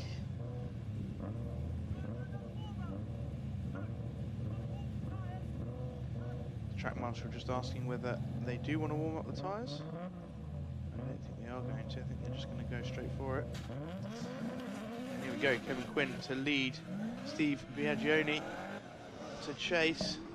Oh, wow, look how fast they enter in this first corner. Lovely initiation. Bagsy giving absolutely no chance to get away as they come through into clip 4. Massive dive from Bagsy, almost a backwards entry into that corner.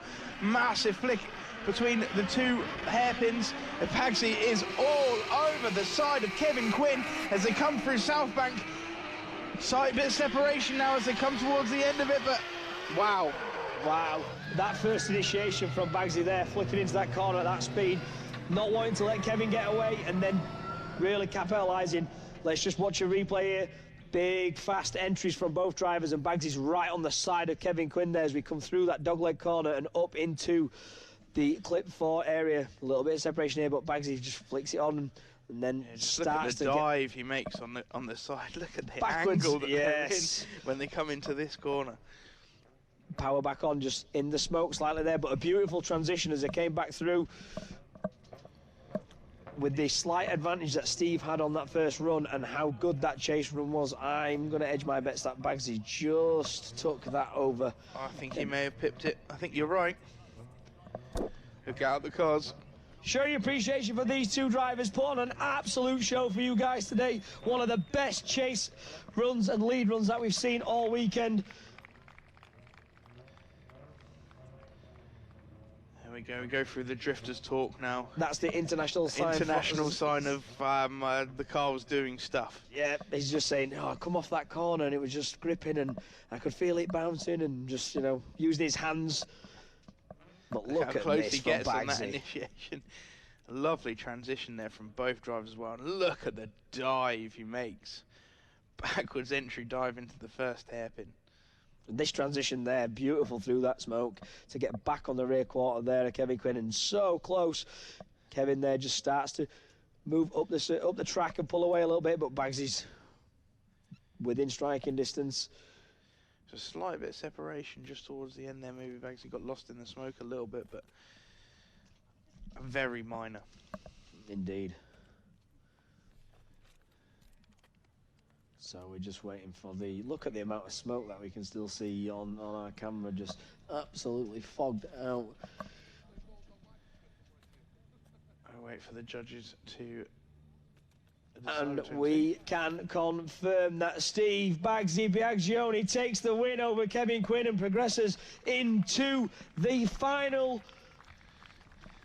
Kevin Quinn needs to get his car ready so he can battle for the 3rd, 4th playoff against Danny McGuire. So we have in the semi-final Danny McGuire versus Kevin Quinn, and in the final Steve Biagioni versus Stephen McConnell. You would not have written that this morning with the likes of Vasquelis out, Dwayne McKeever as well. This is shaping up to be an amazing first round.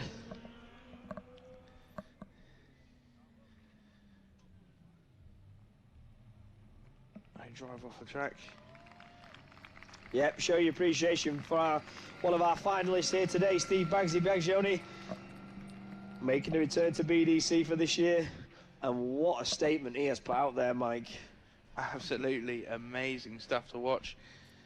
Like we said earlier on, when he gels with the car and everything works, he is a force to be reckoned with. Absolutely. Having plenty of success out in Europe as well, and fair play to Bagsy there. So Danny McGuire and Stephen McConnell, not only did they get, they've gone all the way. They have gone all the way. They are in the semi-final and the final. Of both days driving, yeah. If that's not a statement for how good the quality of the Pro 2 drivers are, and whether or not these two drivers want to, I'm not sure, we'd have to confirm, but whether they can make the transition into this pro group. They've proved it today. They have definitely got the skills and the talent to stay within the pro group. The door's definitely open. The door is definitely open for these two drivers to stay in that pro category. And Danny said yesterday in his interview, "Oh, I just want to get into pro, get on, and that'd be the icing on the cake at the end of the year to be a pro driver." Well then, mate, you might be a pro driver by end of the weekend. Yeah.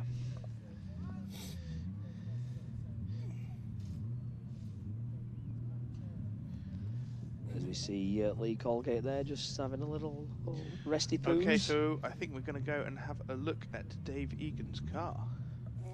So Dave Egan, I have to say, probably the most good-looking car on the grid today, or arguably definitely my opinion. A very expensive car to be maybe going against concrete walls, though. Yeah, I'm doing a little overcompensating for my lack of talent by having quite a cool car. I'm actually pretty happy with that. No, it looks good. We had a little bit of a sketchy day Friday with it. It's a very different car than I've driven before, and also you have the pressure of expectation of building it for 6 months. But I was at home in the hotel, getting frustrated. 2 o'clock in the morning, phone beeps, DM on Instagram. I'm like, who's this? It's Matt Field from Formula Drift. He's messaging me. He's watched my onboards. He said, what settings are you running? He said, change everything. Yesterday, Jack Shanahan and the guys came down. We realigned the car completely. Different beast altogether. Feeling much more comfortable. As you can see, I'm getting to feel where the back end of the car is on the first wall, which is making a lot of people wince up in the banks, but we're having fun. I've got to drive it like a 10 grand car or you're too freaked out. So we've done our practice runs. I feel comfortable. We're not going to do any more practice today because I have absolutely no spares whatsoever. So I'm just going to run it in qualifying, see what happens. To be honest, I'm just so happy to be here. The event is so much fun so far. Even if I don't qualify and I get to watch it, I'm still happy. That's what it's all about, hanging out with everybody. Great to be back at BDC, and the event so far is amazing. So I have to say, you're saying you were struggling with the car obviously yesterday in practice, but from the outside, it actually looks like you were gelling with it really well. So it's good to hear you've made even further changes which will help you today. Bit of left-hand drive, will that make much of a difference for proximity today, or is that something that doesn't faze you? Do you know what? It's scary whether it's left-hand drive or it's right-hand drive when you're on tracks like this. To be honest, it's not that big a deal for me being on the left. The thing that is very weird for me is being so far back in the car. So normally when I'm in my S-body or I'm something like that, you're in the middle and the car pivots with you. I'm actually pivoting with the rear wheels. So it's just something to get my head around that I'm moving so much faster left to right in the car. Got to trust the car, and hopefully we can pull it together for qualifying. Well, I'm not going to lie, I'm so excited to see you in the car out later, so best of luck. Well, you're probably more excited than I am to do it, but we'll give it a go either way. Thank you very much. All right, so there you go, David Egan's car. So we've got a little bit of a break, well, 5 minutes before the cars are ready. So we're going to hear from the BDC owner, Matt Frost.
We're here at the BDC headquarters today. We're just doing a little bit more work, getting the place ready. We've only been in the unit for about a month and we're still in the process of kitting it out. We're keeping some cars here and we're doing work on them as well in this place. We want to make sure we've got it as good as we can in the best environment possible. So we're going to put in some flooring today. This is Swiss Track's modular flooring. This comes from our sponsors at Gala Performance. This is a really high quality sort of garage flooring.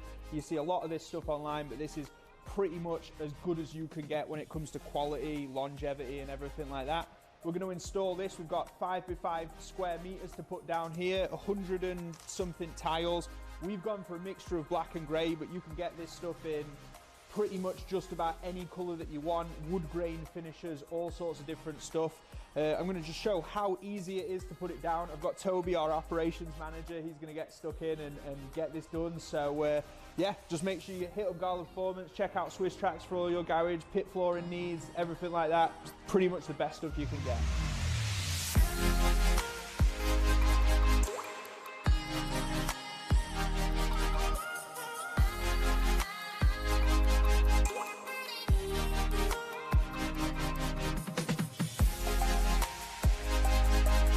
And there it is, the flooring's down. Only took the lads about 20 minutes to get it in. You can see it looks absolutely mint. We got our own pattern put in with the tiling that we ordered. You can do exactly the same. So if you've got home garage, a business premises, a pit setup, somewhere where you want some flooring, make sure you hit up Gala Performance and get your Swiss Tracks ordered today.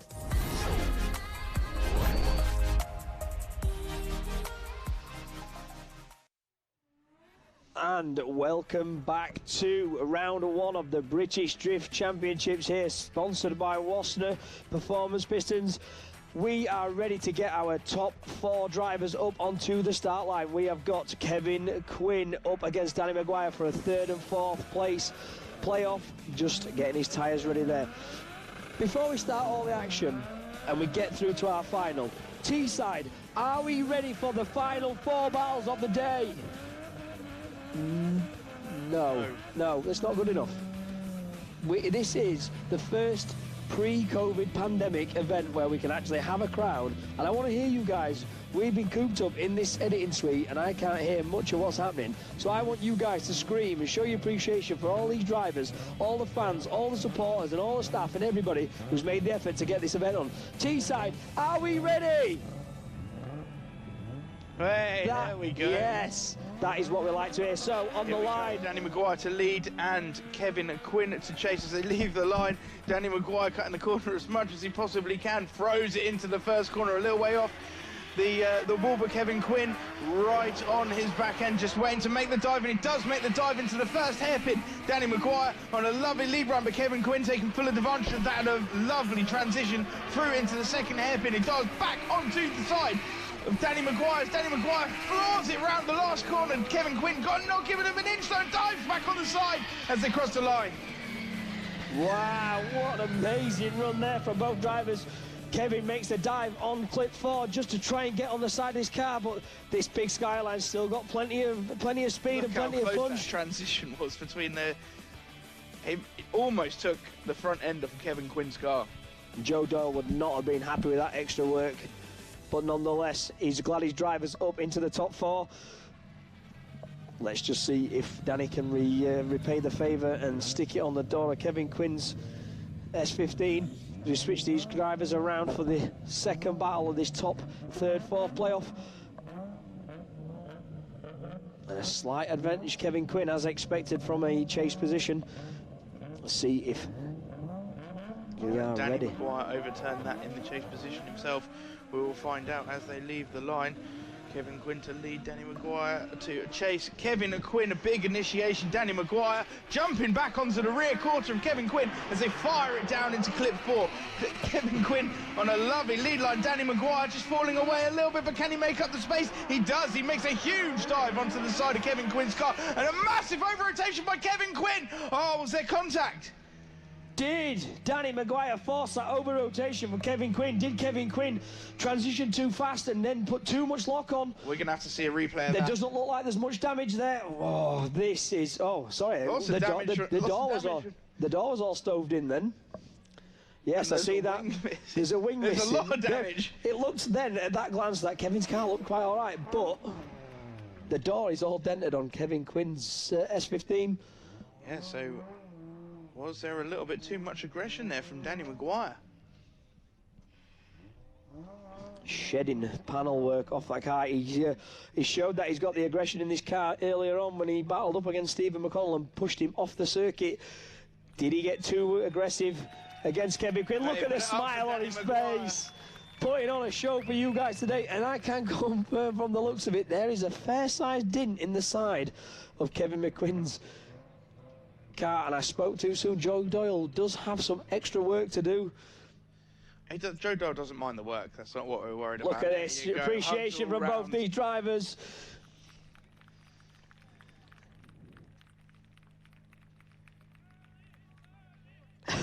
You can see Kevin's reaction there to the damage on the side of that car. It's only, it should be grand. Just inspecting the issue there. So yeah, let's just take a quick replay of that. Danny didn't want Kevin to get too far in front and initiates right on the inside there. Very similar to Kevin in his chase position. Comes flying through that corner with plenty of speed, snaps it back around, and this is where Danny starts to make the dive. Very, very... Yeah, Danny starts to really reel it in from this point in. You can see gets lost in the smoke a little bit, but makes a very brave transition back onto the side of Kevin Quinn's car, and I think just gets a little bit too aggressive there, right in the corner, just cuts the corner. Yep. And you can see there's hit Kevin Quinn's wheel and then onto the door, I think. As you can see, yeah, the judges just wanting to have a look at that. It's under review. Maybe they've got a different camera angle, or the one that we were looking at was caught in the smoke there. But wow, what a battle from both these guys. Danny McGuire. A round of applause for Danny McGuire, coming top 3 yesterday in Pro 2 to make it up into Pro. And here we have the winner, Kevin Quinn. Kevin Quinn takes the win over Danny McGuire, and an appreciation for both these drivers.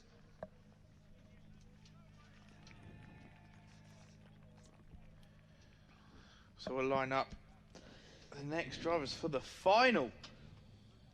Well, you know full well that we expect a lot of screaming and shouting before we even get to a final. But just for everybody at home to let you guys know, we have a hard charger award and best chase and best line. So the best chase driver of the weekend that the judges have awarded goes to Stefanov in his S13 2JZ powered car.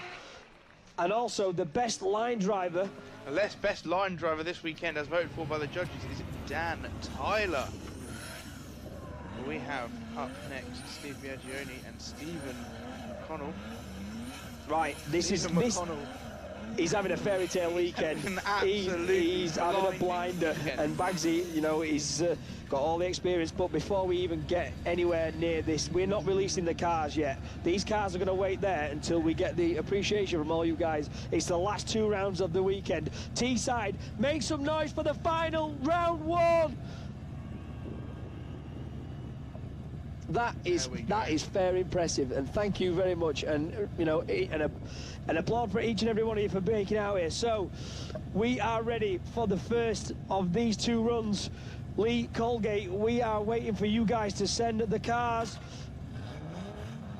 And there we go, Steve Biagioni to lead and Steve McConnell to chase as they come firing down the first entry. Big, massive entry from Steve Biagioni, and impact on the first corner. Can Steve McConnell hold it together? Steve Biagioni seems unaffected by it, but definitely a massive impact there. Can McConnell hold on to the rest of this lap as Bagsy puts the hammer down round the last corner? Wow, I've started to lose my voice already, but that, I think Bagsy went in super quick, had plenty of angle, just started to power through, and Steve McConnell, slightly shallower, just comes in and just catches the side of Bagsy, but he was already transitioning, so started to move out of the way. And fair play to Stephen McConnell staying in it and trying to recover some of the proximity lost, but Bagsy not affected, not fazed by that at all. A fantastic lead line as well, even throughout. So we'll swap him around. Steve McConnell to lead. Last run of the day, maybe. As long as we don't get one more time. Steve McConnell to lead, Steve Biagioni to chase. Slight advantage to Steve Biagioni at this stage. Bagsy's Wait for the go from our start marshal, and they are off. The last run of the day. Steve McConnell fires it in at the wall, just very close to the wall there. Steve Biagioni just left a little bit of a gap there as he tries to climb, and he reels in Steve McConnell as they come through the first hairpin. Second hairpin makes a dive on the door of Steve McConnell. They come round and a down power alley and contact again. That looks like Stephen McConnell there, backed out of that, coming off that last corner. Bagsy had nowhere to go and the contact was made. Yeah, Steve McConnell looked like he shut the car down there, and Bagsy had nowhere to go but up onto the side of McConnell's car. Yeah, it was looking like Steve was going to just start reeling him in and get up onto the side, and we'd have finished with a very, very close proximity. But as we can see, Steve McConnell comes around this corner, Bagsy's there just starting to bring him in. Not touched him at this point, and then all of a sudden there's still a separation. Steve McConnell, watch here, there. Yeah, he straightens up. And the car straightens up as though he had shut off the power and nowhere to go. If that's the case, it's pretty clear cut that we have got a winner. It is pretty clear cut. It might not have been the finish we expected, but unfortunately the advantage was already in Steve's favour coming into this battle. If Steve McConnell doesn't make it around to the finish, that kind of gives you an indication that there might have been an issue with the car or something's broken. Possibly. Right, show your appreciation for Steve Bagsy. Biagioni making one hell of a statement here today at round 1 BDC. Absolutely fantastic driving from Bagsy. Just goes to show when his car's working, wow. It can actually drive. He can drive.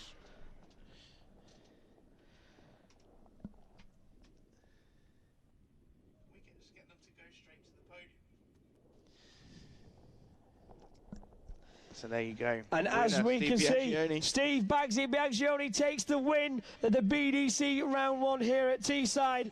Wasner supported Funk Motorsport, Slide Motorsport, Link ECU Management, Gala Performance. Wow, what a finish to today's track action. Bagsy showing the rest of the UK that, you know what, I've still got it for an old boy. And I think Michelle Westby is now going to have a chat.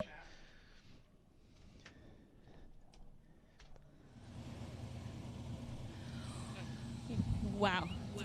What a round 1 this has been for you. You have been driving consistently all weekend, and like the guy said, when the car works, you can really shine and show how well you can drive. You must be over the moon. Yeah, I'm absolutely ecstatic. The team have done an amazing job. The boys have done an amazing job to get the car this good for this weekend, and it goes to show the team as a group we can do it. And we've got Believe back in the car now to go on for the rest of the year, so looking forward to coming back for some more of this and getting used to normality again. I agree. I mean, the crowds have made everything 10 times better, as I'm sure you agree. Give it up for Bagsy, everyone!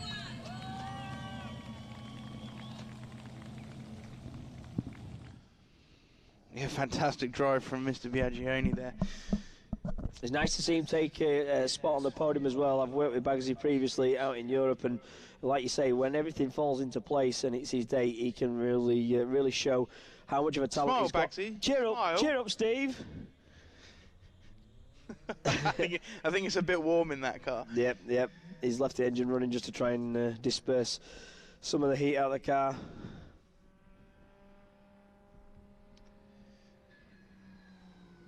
So we'll have a look at his run again one more time.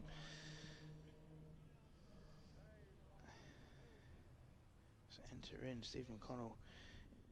Just a bit lively on the side there. Yep. Impacting. Bagsy wasn't fazed by that, no. He would have felt the impact. Shows the experience that he has in competition. No stranger to having drivers give you a little nudge here and there, but just keeps the car going. As you could see there, the wheels are painted on Bagsy's car because it's a regulation for European drifting, so that judges can see when you are on and off power, because it's quite difficult to see obviously if a wheel's turning or not. So that's why they have the luminous stickers or paint on the alloy wheels to show the position of the car. As we get the rest of the drivers down onto our podium area, Kevin Quinn just making his way down. And this is a replay of that last battle. Stephen McConnell flies in, slightly shallow on the inside of there. So was Bagsy, but Bagsy makes a massive dive coming into this clipping zone 4. Almost backwards entry again in. Stephen McConnell's on the power, and Bagsy starts to rein him in as we come through this second hairpin.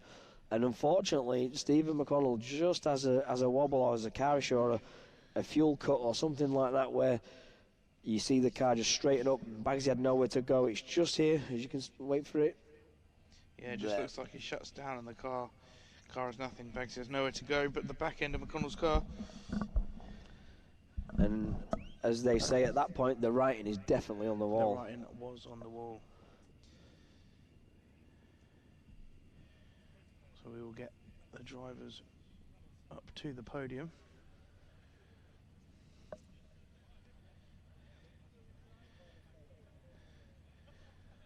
So this is our final standings from the top 32 up to 25th place there. Drivers' points on the right-hand side, what they score towards the championship at the end of the year. Ryan Caldwell would expect to be a bit further up than he is there. Yeah, Stuart Egdell, though, you want to yesterday's drivers getting through, and there you have the top standings from 24th up to first place. Adamus Vasquelis not making it further than that. Same with Dwayne McKeever in 9th place. Good effort from Dave Egan there in a brand new car, but getting into the top 5. Josh King in 6th place. Sorry, Dan Tyler, yesterday's winner, in 5th. Danny McGuire in 4th again, and Stephen McConnell. So 3 of the drivers in the top 6, all of yesterday's pro caliber. Really good result. Absolutely outstanding from Pro 2 grid to get this far up into the pro class. Dwayne McKeever down in 9th place. That's a rare sight. It is indeed, Mike Walton. What a fantastic weekend it's been. So we have team standings for this weekend. Skid Risk in 20th position. Yeah, drivers can join forces with two of the drivers to go towards a team championship points at the end of the season. And Quinn M Sport capitalising there with Kevin and Dwayne getting high up into the points, 65 against Team Zero Star as well. We'll have further details on these and get all the reactions. So, as we've got the camera down there, we're just going to go to the podiums now and we can announce the results. So in 3rd place we have got Kevin Quinn, everybody. Team, can we have some appreciation for these guys, please? Kevin Quinn coming in 3rd position as he comes up onto the podium. It's been a while since we've had this youngster up there, but yeah, give it up for Kevin Quinn, everybody.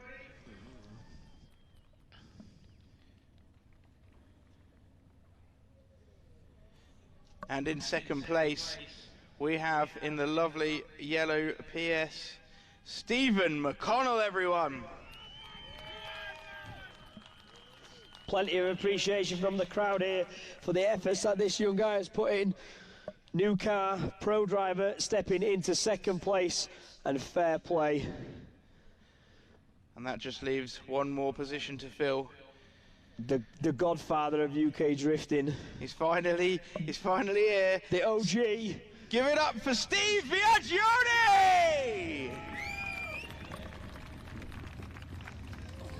Go on, Dad, run.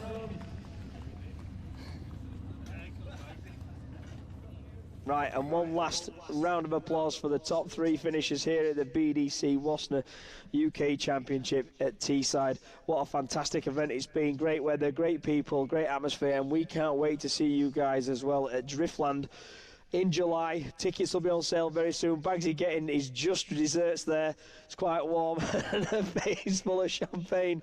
He can't even get his open. There we go.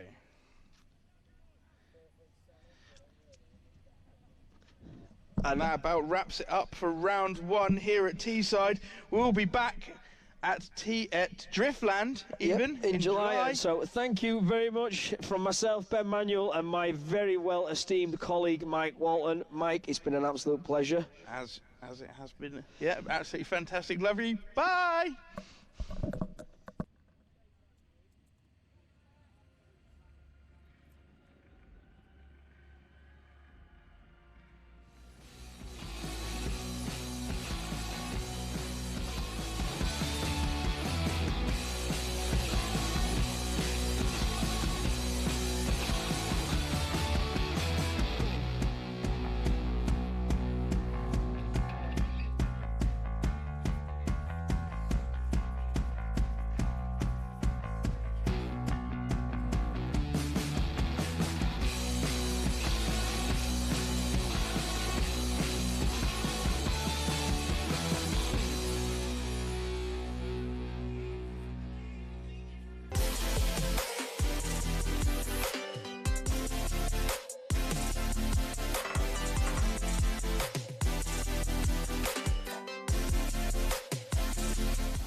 Drifting can be the most demanding motorsport in the world. My name is June Main. The high RPMs required to keep my tires spinning and rubber burning are brutal on engine oil. That's why Lucas Synthetic Oil Stabilizer was formulated for performance on the track and the highway. Lucas Synthetic Oil Stabilizer keeps my power on for split-second decisions, making every shift and turn count. When it comes to my engine and engine oil, I give it every advantage with Lucas Synthetic Oil Stabilizer. We are Funk Motorsport, your heat management specialists. Based in the UK, we strive for perfection, developing thermal products trusted by professional race teams and drivers worldwide. Performance, protection, reliability.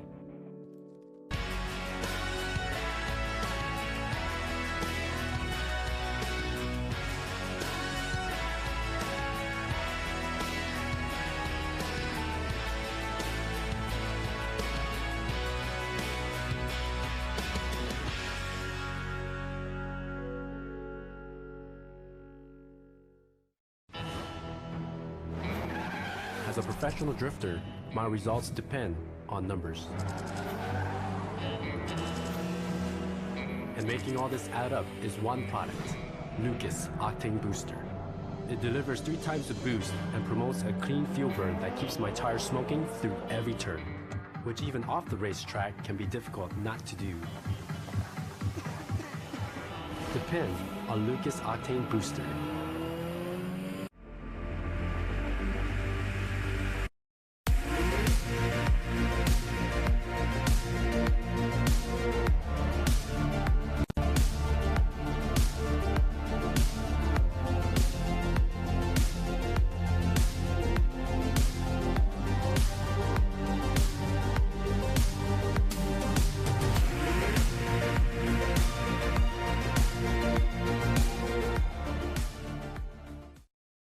Sports.